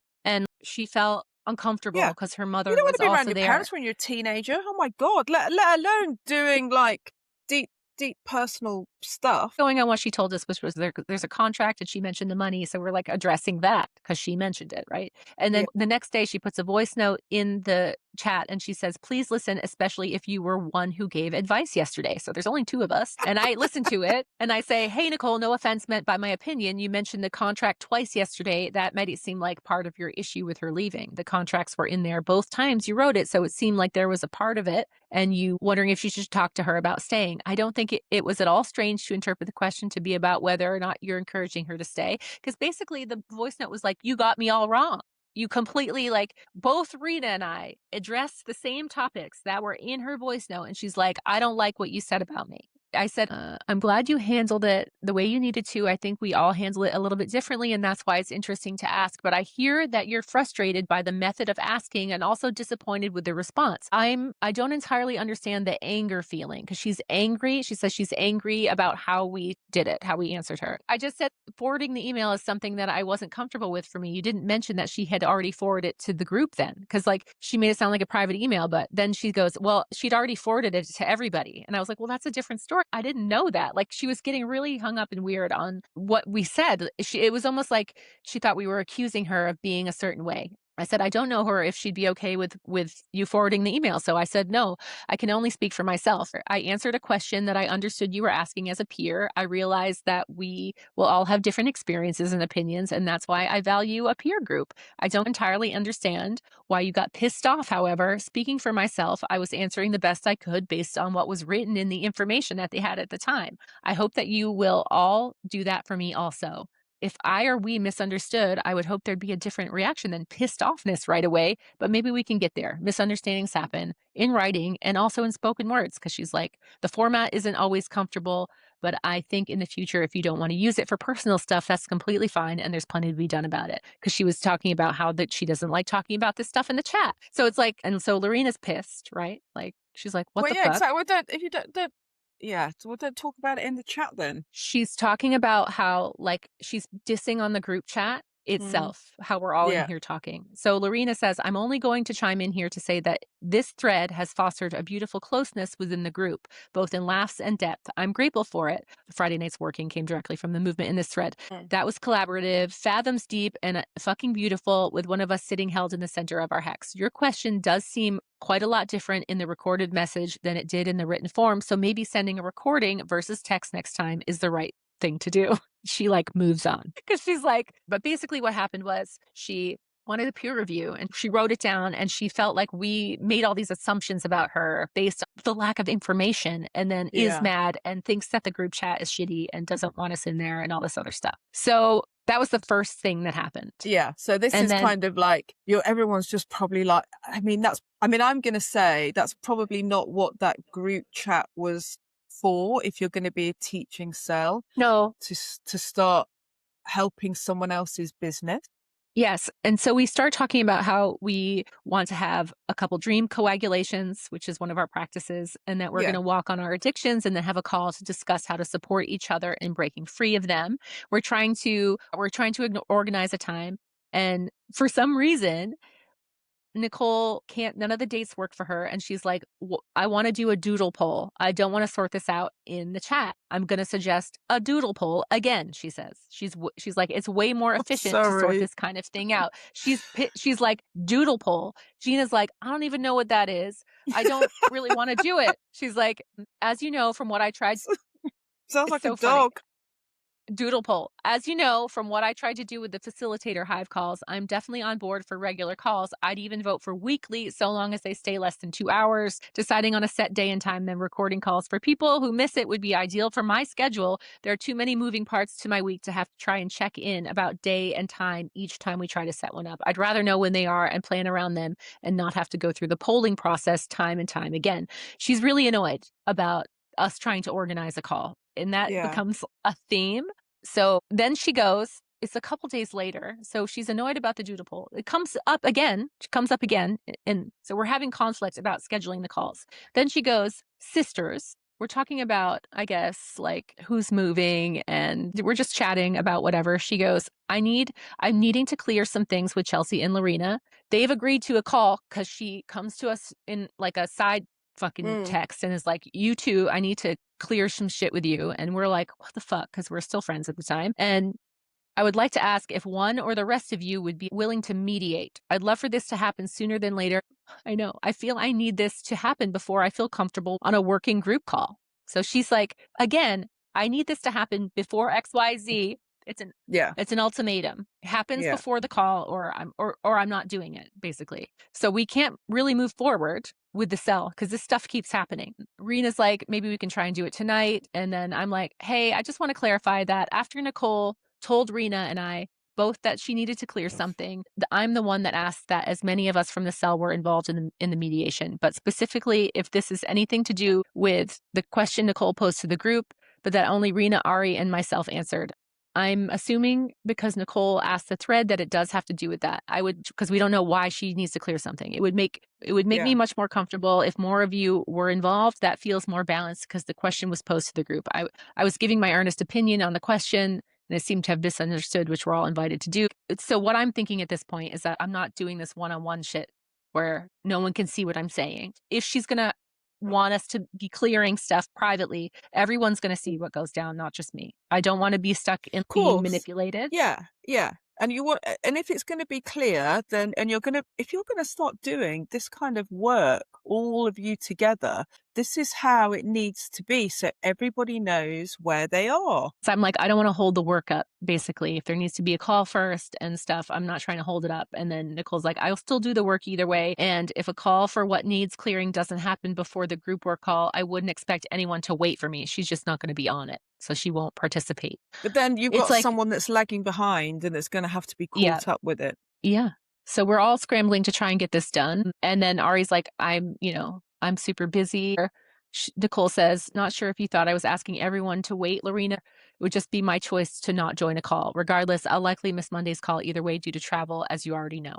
And then I can't even begin to tell you. There's just like all this back and forth about when she Yeah. can and cannot be on a call and who can do it and what it means. I said, my head is spinning about this because Lorena's also freaking out. She's like, I'm actually exhausted right now. I feel like I'm getting backed into a corner with everything I say, regardless of how it's meant. Yeah. And I've got a headache. Yeah. I don't think I'll be in a fair frame of mind to have this conversation tonight. I come from a family of four girls. I'm the oldest. Being fair and including everyone as best I can was a main principle I was raised with. Mhm. It's my default, meaning I was still trying to include you, Nicole, not call you unfair. I'm now going to, because there's always constantly the words being twisted around. So she's like, I'm tired of everything I'm saying being twisted into something else. And Yeah. I say, okay, sounds good. Like, take a break. My head's spinning about this also.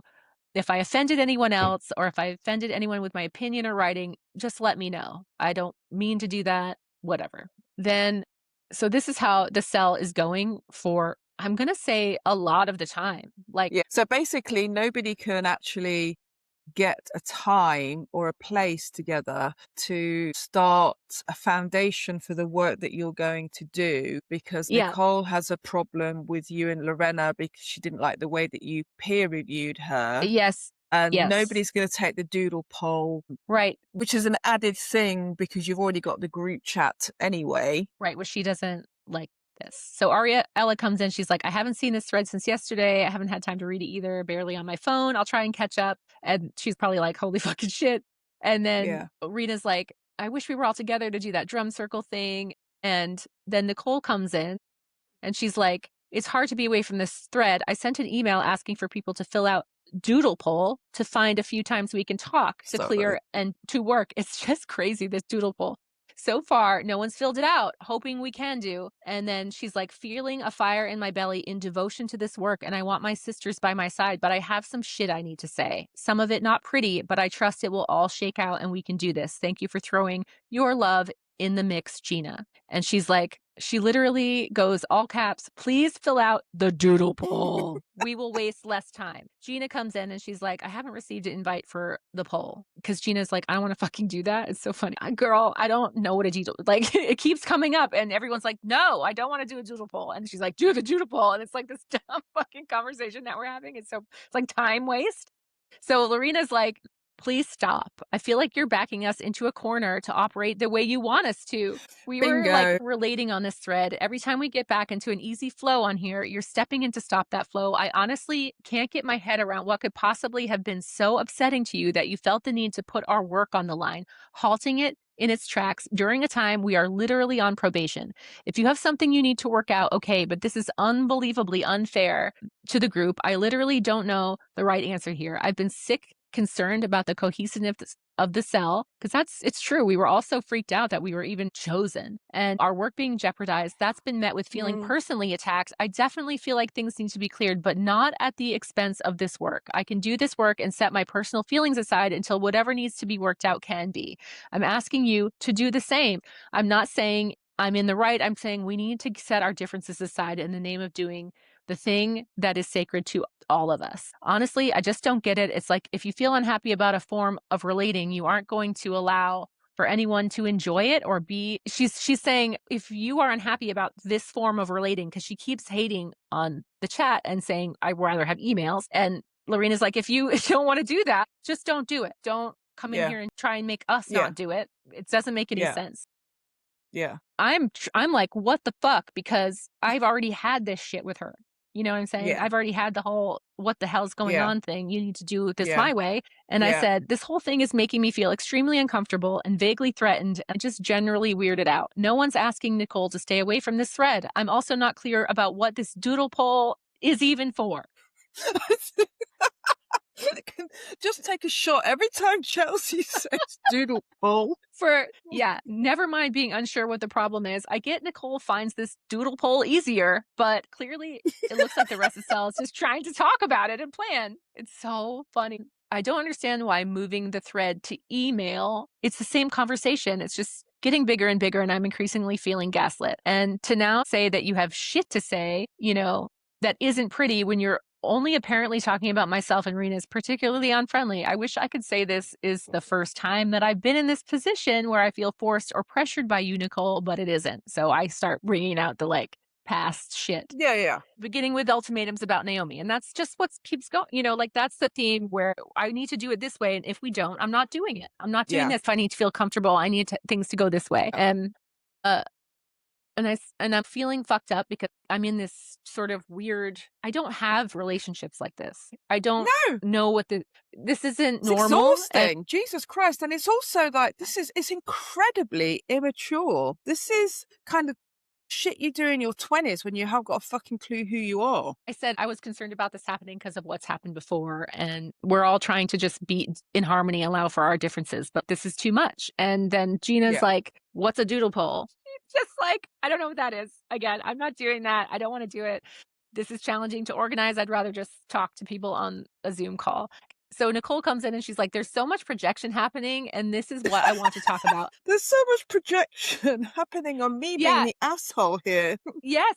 No, I'm serious. She's like, I don't feel safe. I don't want to communicate this on here, but I feel forced to. Chelsea and Lorena, you've shown me your opinions of me in the past on here and with certain and very clearly again today. Well, yeah, it's not even opinions. We're like, why are you doing this? This is what happens the whole time. Then she says that we're mean girls. She leaves the chat eventually and she tells everybody that all of us on the group chat are mean girls. But later, well, I'll tell you what she said. So I'm curious if the group feels that they're being backed in a corner by asking folks to fill out a doodle poll. You did a lot of talking for... You gotta start saying doodle poll. I can't. It's so funny. Oh my God. I'm going to get a cat and call it doodle poll. We're on the spinning ball in the universe and you got to do a doodle poll. Yeah. Personally, I felt in a crazy swirl to have to read through 80 messages each time I pick up my phone to keep up with when we're meeting and hoping for another way. I mean, okay. I was frustrated at the level of time being spent for something that could take 5 minutes to figure out. If nobody's into a doodle poll, maybe you could suggest to me another way to interact with dates. I've said several times I couldn't do Monday, but that was disregarded. And I felt like, why bother when my input wasn't read or tracked or whatever? It's crazy that what happens when it's not focused on her, it's like this personal attack. She calls us petty at some point. Nicole, I'm not into the doodle poll. I know I'm old fashioned, but my brain works better by sorting this out through communication, not through the internet. If you don't mind, I'm going to try and organize a call. We're just trying to fucking find out when we can talk on Zoom. Literally. Yeah. And I get that, there's probably a better way to do that. You can't just force your way with 7 women who are all super weird. So I was like, certainly doesn't feel like you think this is petty, because she says somewhere up there is petty, because I don't think you'd ask to clear it if you did, because as upsetting as this is, I'm upset for a reason. As I look at it now, reading your messages, I'm understanding that I am glad to finally address what needs to be addressed for my sense of safety, which I've already said many times, and see that you've mirrored here along with a number of other things I've said. So I'm like, you just use my words. I'm unsafe. I'm this, I'm that. It's all stuff that I've said already to her. She just says what I said. And she's like, no, I'm unsafe. No, I'm this. So I get to the point where I'm like, you know what? Let's do it. And then she goes, thank you for sharing, Chelsea. I look forward to it and have hope much healing will come from it if we trust the container to hold us in our vulnerability. At least that's how I'm hoping to approach our talk. Just to clarify about the use of the word petty, I don't think our feelings or what's unfolding is petty, rather the stuff about the poll/no poll and when we meet and how shit was kicked up around what should have been a simple thing as a result of a deeper issue, blah, blah, blah, blah. We're just trying to have a normal conversation about the best way to plan something, and we can't fucking do it, right? Because she's got to clear shit, and then it turns into this whole mediation. That's the vibe in the chat. We stopped sharing stuff in the chat Of as well course. because we don't want. Why would you say anything? Because you're just all on eggshells thinking someone's going to say the wrong thing. And then you're just going to have to go through all of this time consuming spiral again with the Yeah. fucking doodle poll and who's not feeling safe and who's not feeling heard and who needs to clear shit. Yeah, at some point, I think I say that she's bullying people because Yeah. that's what Yeah. was happening. Yeah. Or I'd said that before, and she's like, Did she lose her mind? "No, I prefer Catalyst to bully for the record," funny face, hoping a joke tone can still be heard here. And I said, "I still find 0% of this petty. This is all a legitimate cause and effect. Everyone's affected. I hear what you're trying to say, but I feel differently. Bigger picture. Let's agree to disagree. Perhaps we'll all be able to talk about that next week and many other things. Even though I'm always one for jokes, maybe it's a little too soon for that one specifically, considering I've talked about it with you before and it's a word I've used. Why don't we talk first and hopefully joke about it later?" And she's like, "Sound good. Sorry, maybe that one was for me to lessen the hurt around it." And I said, "You mean your hurt, clearly not mine." And she's like, "Yes, that's what I meant," which is why I apologize. So we're fighting in the fucking chat. She's like, "I prefer that to bully." And I was like, "Girl, this isn't funny. Just you're acting a mess in the chat and you want to make it into a joke and we're all sick of your shit, okay?"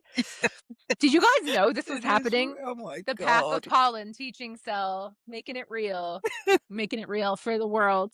I mean, could you imagine if you ever got to a workshop situation where you're having to assist each other? Just holy moly. We all knew that we might have to work with each other in the future. So we're all having these side chats and we're like, what are we going to do about this? And then we do have a call. And I'm like, listen, I had notes ready. As you know, I'm always ready with my notes, guys, on the call, Yeah. on the Zoom calls. I'm ready with my notes. You know what I mean? Well, anyway, that'll be funny later after you watch the other one about the Zoom call. So I'm ready with my notes. And I'm like, actually, this is fucked up behavior and I don't like it. And I've been in this situation before. I never said any of this stuff. And I was like, I constantly feel like I have to be in mediation with you. And I don't Yeah. want to like stop. Yeah. Boundaries. Yeah. Yeah. And then she starts crying and hangs up like somebody else we know, So anyway, moving on, we kind of just go back to a normal joking thing. This is the thing. We always bounce back to just being friendly with each other. And there's this tension in the cell about people getting their IP taken by her. And this is still 2019, but we're talking about like our spiritual experiences with caution in here. So venturing out to say some things that we're experiencing. We're talking about how important the work is. And there's a lot of love and talking about how important we are to each other and our dreaming threads and stuff. Then shortly, there is another problem. It becomes apparent that Nico Nicole is there's some mimicry going on, which is a nice word for it, but she's copying basically. Yeah, there was an issue with murmuration and her taking the whole class from Ari. They did it together once and then she took the format and she did it and changed the wording a little bit. And I think she took a symbol from someone else's website that was exactly the same and put it on her website. There's a whole, and they address it. A litany of things that are coming through. Yeah, and by Ari's own words, she had a post about people plagiarizing her stuff. And Nicole sends her a message like, "I dreamt that you were throwing me shade," which is a really interesting way of not having to be accountable for the thing that you did. I know you're talking about me because I know what I did. I can't say that. I can't be like, "Why are you talking about me like that?" Because then I would have to address that I know what you're talking about in the first place. But if I say that I dreamt that you were talking shit about me, then I can be innocent of the charges. Yeah. So she's like, "I dreamt that you were throwing shade," and I don't think that Ari copped to it, but there was a plagiarism thing in one of her Instagram posts about stealing work from other creators, and that was directed at Nicole. Yeah, because it was a real thing. And also, again, what this kind of spiritual vibe is doing by using it as a dream, it's like, this is happening on the outer plane. So, I just kind of want to check in with you and make sure that we're all good. And obviously, women are not wanting to create a big fallout yet. Everyone's just trying to keep it together, but feelings are hurt because work is being taken. And it's not just the work that we were being taught, which is a free for all now, and we can go out and teach that, but it's how women are particularly and specifically developing that work that is being taken. Yes. And at some point, I don't know when it happens, but Gina also leaves. I don't know when that is. Okay, so here's the next thing that happens, and I won't get into it very deeply because it's too personal for, believe it or not, there's actually things that are too personal. But one of the other women asks for advice about infidelity in a relationship, right? She's Yeah. like, this happened and I don't know how to deal with it. I'm asking for insight about how to approach this with a partner. And Nicole writes this whole thing shaming her, Oh, essentially. it's bloody awful. I've read it. I mean, shocking. Yeah. And it's a really long, funnily enough, right? Like she's the one that answers for the peer review thing in love and light, but trust the spinners. In love and light. Yeah. And this woman is like, okay, Nicole, that's enough. I've been sitting on the sidelines watching you attack my sisters and attack this cell, but with this message, you've taken it too far. And, I just want to say the reason that I'm going this hard, because it's pretty hard, right? Is that Yeah. when we did this, these people that we're talking about, they wanted me to be the one that they hung everything on. They were Yeah. like, she's the one. She manipulated everybody. She did this. I'm not doing that. I'm not going to hold it just because I don't want to seem crazy. So that's why I'm talking about it. If you want to write to a journalist, for instance, and say something like this, then I'm going to say what happened. Do you know what I Yeah. mean? We were called vile and wicked, as I've mentioned before, by these same people for talking about stuff. And, we've said it before, but we have anxiety in our stomachs because people have been like, if you talk about this, I will unalive myself. It's such a mind fuck to be in this situation. You know what I mean? You can push people only so far. And that's where we got. I think the point is that learning that this was made up as far as it is made up, and the fact that it had been lied about for as long as it had been lied about, and the thousands of pounds that women have spent to be defrauded, and then to actually want to know what it is and to expose it and to investigate it. Whilst you're doing that, there's a whole lot of manipulation that has gone on behind the scenes. I don't think Chelsea and I have patience for that now, because Zero. No patience. like Chelsea says, we have to supposedly put ourselves on that altar of sacrifice so everybody else can feel comfortable. Or we don't want to look like mean girls by talking about everybody's stuff. Yeah. You already made us into mean girls. We've already been dragged. We've already been told that we're vile and stuff. But also because as I said, what was happening within your cell is a microcosm of what happens in the spiritual world. And I think as well, this is a digression point, because spirituality is so commercial now, and it is a commerce and a business. It is being sold. Spiritual commerce, it has to be answered to. If you are going to go in and fuck around with someone's psyche, with their belief, with their practices, with things that they're taking into their body, you have to be held accountable. And what happened with us, this was a huge scandal. It was a huge fraud. And as you're going to see when we're laying out this story, not once has either of the teachers that were involved in this come forward and actually said what we were dealing with. And I think the reason was because they're not the kind of people that would ever do that. They were not the spiritual leaders that we upheld them to be. Behind spiritual commerce, it all looks very glamorous, very mystical. It's offering you this ecstatic spiritual high.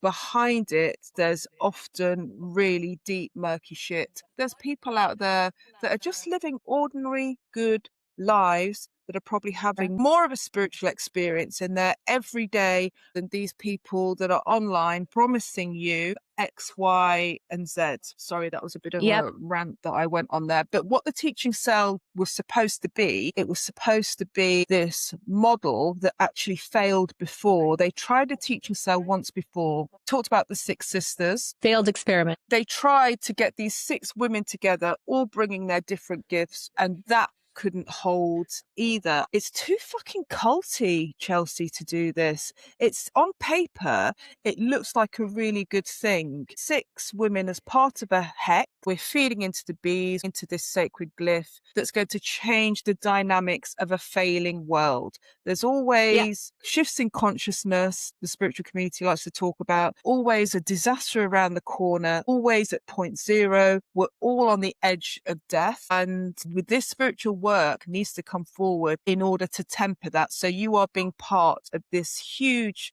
spiritual shift in consciousness that you're going to pay for. You're going to pay someone else to learn from. And actually, these templates of being are going to offer some spiritual salvation with this woman in a white robe at the top who knows all about this work. And it doesn't work like that. No, it doesn't. And that's what the teaching cell is a great example of. These are women that had gone through this Path of Pollen curriculum solidly. They had been doing this work for a number of years. My point being, they should surely have sorted out their ability to work with other women. Obviously, it's clearly a fantasy to be able to put your own psychodrama on the back burner in service to the work. This is a fairy tale. This was something else, though, because we also had Naomi in the background. We're not supposed to talk about this with her. We have no one overseeing us. And this is what happened in the cell prior. It imploded because everybody was taking each other apart. And that's because of the nature of the lie. There's a lie underneath this that's poisoning everything. Let me just finish this up so we can move on. She calls her out. She's like, this is terrible. Don't talk to me like this. And then everybody chimes in. This is fucked up. We can't keep doing this with you. Even Ari calls for us to return back to the work and just walk on it. And Nicole has said, I don't know if I'm going to stay in the cell. I don't know if I'm going to stay in the cell. We end up getting another opportunity to work together in scriptorium with Narelle, and there's all this faff around whether or not Nicole's going to stay in or not. She doesn't know, and people are asking her, are you going to commit or are you not going to commit? And you know, some of the women are like, Nicole, I hope you understand why it's important we know whether you're staying or going, because otherwise it feels like the life force is draining out of the cell, because she's sort of holding back, and by holding back, controlling how we do everything. If she can be on the calls or not, what she's going to do. And it's a very interesting way of wedging yourself into something that you can't control otherwise. Maybe I won't stay. So we have a lot of, she says, Nicole's like, I absolutely do not want to stay in the cell as it is now. However, I'm still willing to work through things in hopes they change. And then in order to stay, my needs are that I can feel I'm both sovereign and choosing to be in relationship, and therefore saying yes to the cell, not just for the sake of cohesion and conformity. I don't work well with fences. I do work well with choosing to stay in relationship where I trust my companions and where they trust me, and where my individual viewpoint is valued and respected. It's been made clear here that the majority hear my views as attacks and don't trust me. From where I stand, I see this as entirely the opposite. So it's like, you're one person. What's not in this cell is that there's stuff going on behind the scenes even. So this is happening in the cell. And I reminded today that Ariella was like, one of those weird things that happens with Nicole, where she had me on a call for an hour and a half seeking peer review about what to do because she has a friend that another friend was mean to, and she wants to protect the first friend, but doesn't know how. And it turns out that it's Ari the whole time. Yes, I remember that. So you need to explain this, because when you told me this, and when I saw the message, I was just like, this is a whole new level of fuckery. Honestly. So Cole has Ariella on the phone. Yeah. Yes. And she's like, Ariella, I need you to help me because I have this friend that I'm trying to protect. And one of my other friends was really mean and nasty to her. And I don't know how to protect her from this person. And I have to work with them. And they had this whole dialogue about what to do. And it turns out it's because she heard Lorena say something, quote unquote, nasty about Ariella. What happened was Ariella said something about being pregnant when Lorena was pregnant, and Lorena rolled her eyes when Ariella wasn't looking. So Ariella's talking about herself unwittingly to Nicole. Yeah. And then it all comes out, and Nicole has to write Lorena a letter. She tells Lorena that she's welcome to share with whomever, because that's the kind of shit you have to say. I'm going to roast you in this email, and you have my permission to share it for counsel. And it's like, I just feel like you have the potential to be really nasty, and you're mean. Everybody does. Everybody can be fucking mean. It's just, what? Lorena is an expert, though. So it's this absolutely insane situation where Aria's giving her advice about how to treat herself. It's just crazy.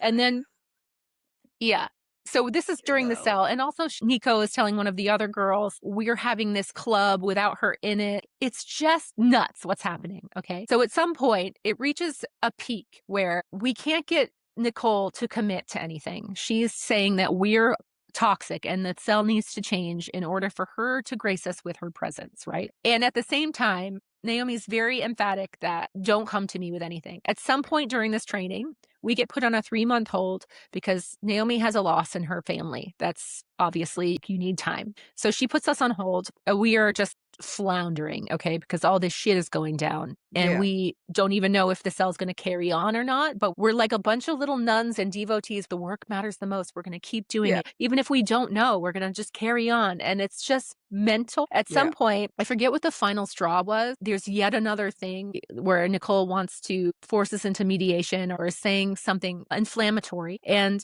we all kind of lose our minds because we've been carrying on somewhat okay, as I can see from here, like, oh, I love you and blah, blah, blah, and all that girly stuff. And then, as I remember, we finally have a falling out where Nicole again is like, basically, I'm so wild and I bring wildness and you can't handle my wildness and like the herd mentality of this cell and all this stuff. We are supposed to work in a cohesive way. It's not about your individuality. I hate to do some cult shit, but you could see in that message where she's like, I don't work well with fences. Like, it's not fences, it's structure. We have work we're supposed to do and we're trying to do it. It's not about who's the most, whatever.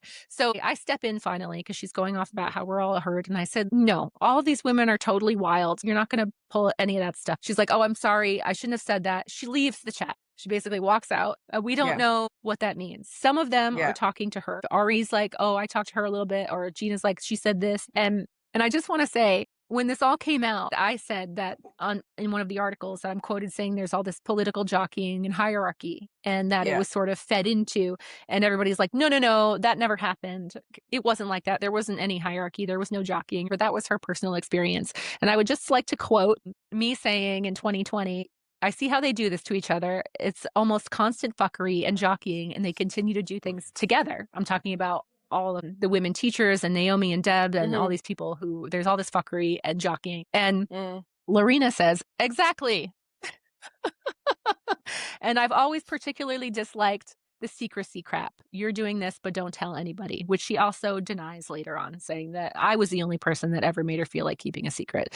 But if you look through our chats, it's very obvious that this was a serious problem and everybody was pissed off about it. And it's just near constant in the private chats as well. There's a point in the teaching cell chat where Ariella and another one of them were like, we've blocked Nicole from our social media because she keeps stealing our content. And then maybe that's extreme, but we can't deal with it anymore. She leaves. I think Gina leaves at some point. And then there's this whole conversation about who would still work with Nicole and under what circumstances, which is 100% only about Naomi and the teaching cell. If it was in any other situation, certainly, in my opinion, Ariella would never give her the time of day. So what happened is that it kind of fizzled out. Yeah. Naomi never came back around after her loss. There was a little bit, the main thing. I'm so sorry. The main fucking hurrah here.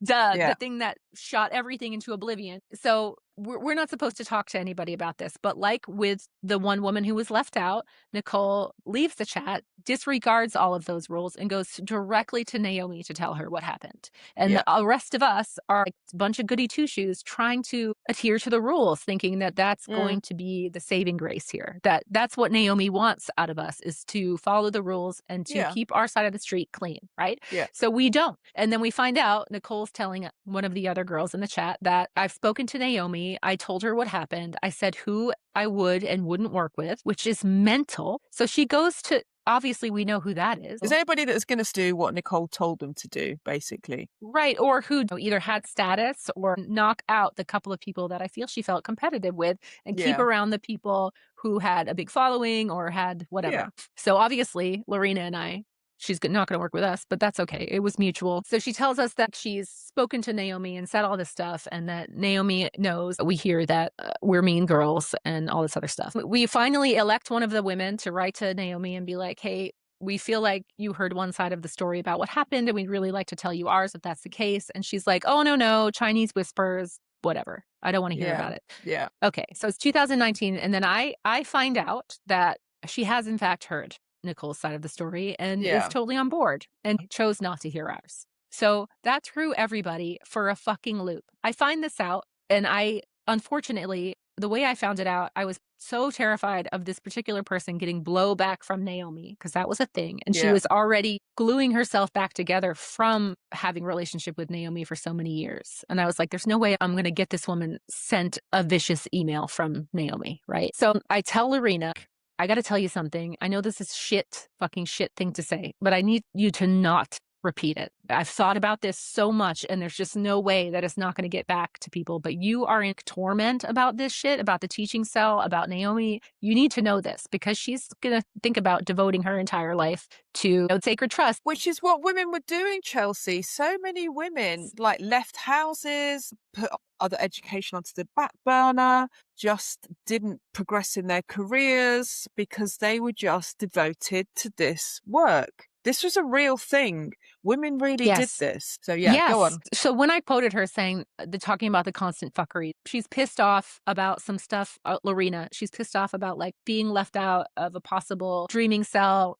Lorena was constantly annoyed with Ariella and Gabriella, and I didn't really know either of them that well at the time. So, and Lorena was probably the closest friend at the time in the cell, especially after it happened with Nicole. So I believed everything I believed everything she told me about her relationship with one of my closest friends. Like I even stopped getting updates from him. It's really embarrassing in hindsight, but I was just like, wow, Jeremy sounds like he's changed so much. Yeah. What the fuck?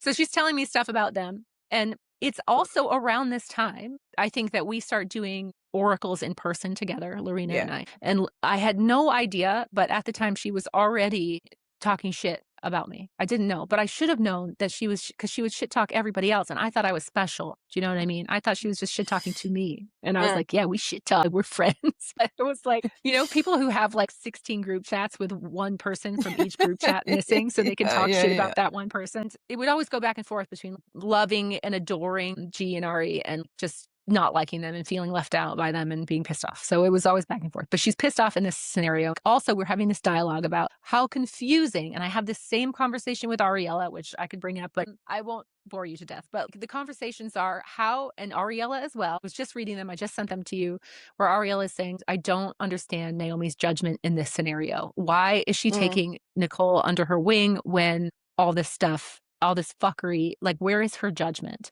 And there was another thing that happened at the Sacred Trust where Nicole was telling everybody that she was pretty sure that Naomi had dropped our cell for a different cell. Oh, really? Okay. Yeah. So I, being, the wonderful autist that I am, I just go up to Naomi and I'm like, hey, so did you drop us for another cell? And she's like, I had never seen that side of her before. She's like, what? And I was like, oh, they're talking about it. And, the rumor is that there's somebody else. And she was pissed. She's like, who's talking about me? Why are they talking about me? And I was like, I'm really sorry. I didn't, I'm not trying to stir the pot. But Yeah. I hate this shit. Yeah. I hate this shit. I'm just going to say it out loud. So I got a podcast so I could say it all out. So anyway, I'm talking to her. Like, we're all confused about this Nicole thing. It's been a nightmare. I'm leaving out so much from the group chat because I just can't fit it all in here. Yeah, it's long. It is long. It's even said and described in the group chat about how nuanced, I hate that word too, that one's going in the bin. Yeah. The fuckery is with Nicole because it's so layered. I know, like, you're repeating the words I'm saying. Like, that's my website that you copy. Like, it's very strange. And so we're all having this dialogue about Naomi and why she did it this way. We're all super confused. And with Lorena, the discussion is about, does Naomi know? Does she know what happened? Did Nicole tell her? And I happen to know that she did. So I go, you cannot tell anybody this, please. Ooh, I need you to know because we're homies. We're besties. I'm going to tell you, like, because I need to. And I was like, if you repeat this, people are going to know who told me. As soon as you say it to Ari or Gabriella, they're going to know who it is. And then they're going to make an executive decision to then tell someone else. And it's going to get back to the person that told me, like, it's horrible. I shouldn't be doing this. Yeah. But I'm going to tell you. So I tell her what I heard. I heard that, I was like, could be not true, could have not happened, but we can, based on everything that's going on, it's very obvious that Naomi chose to believe Nicole when she told her how things went down, that we're a bunch of mean girls, that she's been victimized by us. So 2020, it's September, it's the day before my birthday. And I tell her that I've been told that Naomi has gotten the full update from Nicole about our cell and breaking up and why she left. Because we ultimately couldn't get an answer from Nicole whether or not she would stay and if she would. And it fell apart before it just never came back together. And then COVID happened and shit started to hit the fan. So she says to me 3 hours later, I'm like, please don't tell anybody. She's like, okay, I totally understand. I tell her. She texts me 3 hours later, hey, okay, so I talked to G. I couldn't not tell her. She's been dealing with Naomi's fuckery for a good long while, and I know she's been personally at odds with all things Nicole for weeks and feeling like she was crazy, as we do when Nicole's involved. I Yeah. basically told her I had it from a source. I trusted implicitly that Naomi had heard Nicole's version of things because she knows me, and who I tend to trust obviously is a short list. She assumed it was Deb's. I didn't want to tell her otherwise. Anyway, she figured it out. She's like, I tried not to tell her, but she knew. Because basically, women at this point that are in this cell have no idea that Naomi's been told anything by Nicole. You just think Nicole's out in the wild, being wild, doing her thing. You're waiting for her to come back to you so you can start Yes. the work after Yeah. weeks of this bullshit in the Yeah. group chat. So actually, suddenly you realize that Nicole has informed Naomi of what's been going on. So she's said through her lens what's gone down with the teaching cell. Yeah. And we knew that she had spoken to Naomi. She let us know that, but we thought, oh, maybe that was the extent of it, or because she was like, oh, I didn't go into it. She had said, don't worry about it. Naomi said, don't worry about it. But here we are just kind of standing there with our pants down, and no one's come back to us with it. We don't know what's happening. And not know what Nicole said because she hasn't informed all of you lot what she said about you. No, and it's kind of like right now in a sense where at the time we were trying to appear a certain way and not Yeah. shit talk and not Yeah. cross talk and not Yeah. tell our story because Yeah. we wanted to seem angelic and professional, and we just let it go to shit because we didn't want to be the ones that were like, hey, fuck no. Because, Yeah. you know, Nicole is relentless, and she just got up in there and was like, here's my story, even though it's not Yeah. the rules. And she Yeah. did what she Yeah. wanted. And we were all Yeah. like, oh, I'm not going to do that. And that's what we were doing about this story. The same thing. They're going to go say what they're going to say and present themselves online in their ways, in their very flowery new age bullshit language. And we're going to be these mean, angry, vile women who aren't going to tell their side of the story. And we let it happen. We did that. We're like, well, I don't Yeah. want to seem like I don't want them to be right. So I'm going to just shut my mouth. And so I'm doing a bunch of stuff that I don't normally do in this situation. I'm telling her, I have a secret, don't tell anybody. That's not really my style. I don't like it. None of this is my style. My nervous system is like the Yeah. whole time we're in the teaching cell, just like everybody Yeah. else, because they don't know what the fuck is going to happen. Who's going to say something that's going to blow everything up? What email we're going to get? You're halfway through your own Pythoness training, doing your own. Well, yeah. Yeah, we have two more. Yeah, we have to go back. Yeah, you have to come back and carry on with us lot that have no clue. The rest of the Yes. hive have absolutely no clue that this has been going on. So actually what's happening is there's been awful fracture between 7 of the women who are cut and bleeding, to be fair, and have had all these months of trying to get this cell together, but actually it's just been this fucking drama. And then they've got to come back into the room with the rest of the hive and start doing work again. And we have to see Nicole. Yeah. And you have to work with the woman who has caused it. Okay, so we have this falling out. Well, I actually don't realize that we've had a falling out. I gathered the sack to tell her that I'm upset by this because historically I'm like, you've read some of my emails. I'm like, hey, no problem. Like everything rolls Yeah. off my shoulders. And then I'm not the kind of person at the time that's going to be like, what the fuck? You know, Yeah. I'm that person now. Yeah. So I gather enough, you know, I collect my eggs and I say, this is upsetting. I'm upset. I'm not mad. I'm disappointed. You know, Yeah. I say, you didn't even talk to me first. Why didn't you just tell me that you were going to say this first? Like, I had reasons, the same reasons that made you decide to do it. Like, I felt those and I know why. And it was hard for me to even keep this from anybody. And she's like, oh, G gave her life to the trust. She deserves to know. And I was like, no, the person who told me literally gave their life, like, to not literally, but like they are the ones that were years and years devoted to this more than any of the rest of us, right? Had given their life to the trust. I was basically just expressing my disappointment. She's like, I'm so sorry. Please, you still have to do Oracle with me. Don't abandon me. And I'm like, I'm not going to abandon you. And I just feel like it's a betrayal. And she's like, but I love you deeply. I don't mean to. It's like this back and forth. And I'm like, oh, I'm not going to not do Oracle with you. And this is, so we're about to do our first in-person Oracle. So here I am having this conversation with her, which I say, this changes the dynamic a bit. My trust is a little rattled. I don't know why you didn't check in with me first. I said all this stuff to you and you were like, yeah, hit me, you know? Like I would have thought, she's like, listen, we got to tell G, we got to do something or anything. But she just like, did it. You know, and I'm like, I get that you're sorry, but you're going to have to read all about how I'm upset because that's just how it is. Like, and I'm just, you know, I'm not yelling. I'm not in all caps. I'm like, this is tough. You broke my trust. And now I'm really worried. Like, but it's my bad. I shouldn't have done that. Like I have to tell the woman now that I did this. And that woman didn't tell me not to tell anybody. It wasn't like sworn to secrecy. I just felt bad. And I thought this would have changed things for Lorena, right?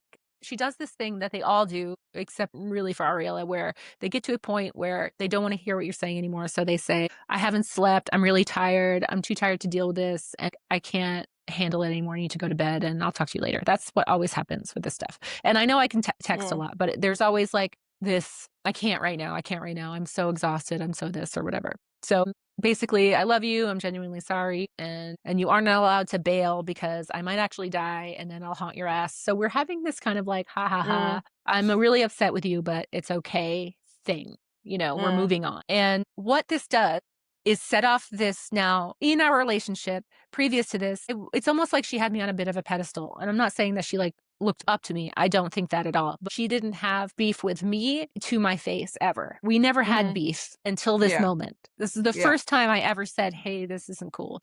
I think that I hurt her feelings when we bought a house and we didn't live in a commune. But prior to that, we were just good. From my perspective, it was like us and them because she was unloading all the shit she hated about the other people to me. So I thought, okay, so this is our first thing. And what starts happening now is I think we're fine. We're talking like we're fine. And then it's not fine. Right. It's not fine. So we go and we do our first in-person oracle. I think we do 2 or 3 of them and they're very successful. They're great. We also have 2 other women from the hive that are local come in and help. One of them she sort of falls out with right away, and which is a thing. Just like Nicole, you're falling out with everybody that's close to you. There was another oracle there who went to our hive. So she was there. She saw me. I worked with them. And what I find out later, and we'll come back around to it because it makes sense to me now, is that she starts telling people that I'm a drunk. Yeah. So she starts telling people, I don't know this at the time, but it had already started happening, which I didn't realize because G was like, oh yeah, she told me that too. And I just didn't think about, and I was like,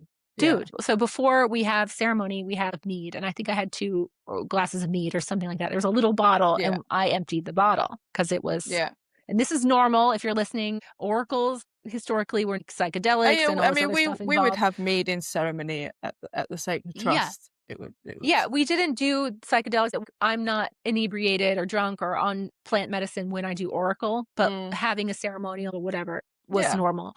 I'm going to talk about this later because when it's like confirmed and talk about, because it comes back in. She had started telling people that I finished a bottle of mead at ceremony and that I was drunk at the oracles. And I didn't know that. So she was telling my friends, and Ariella, she was telling Ariella that. So I didn't know that. And then there's tension also starts rising because we have a dreaming cell. Why do you think she did that?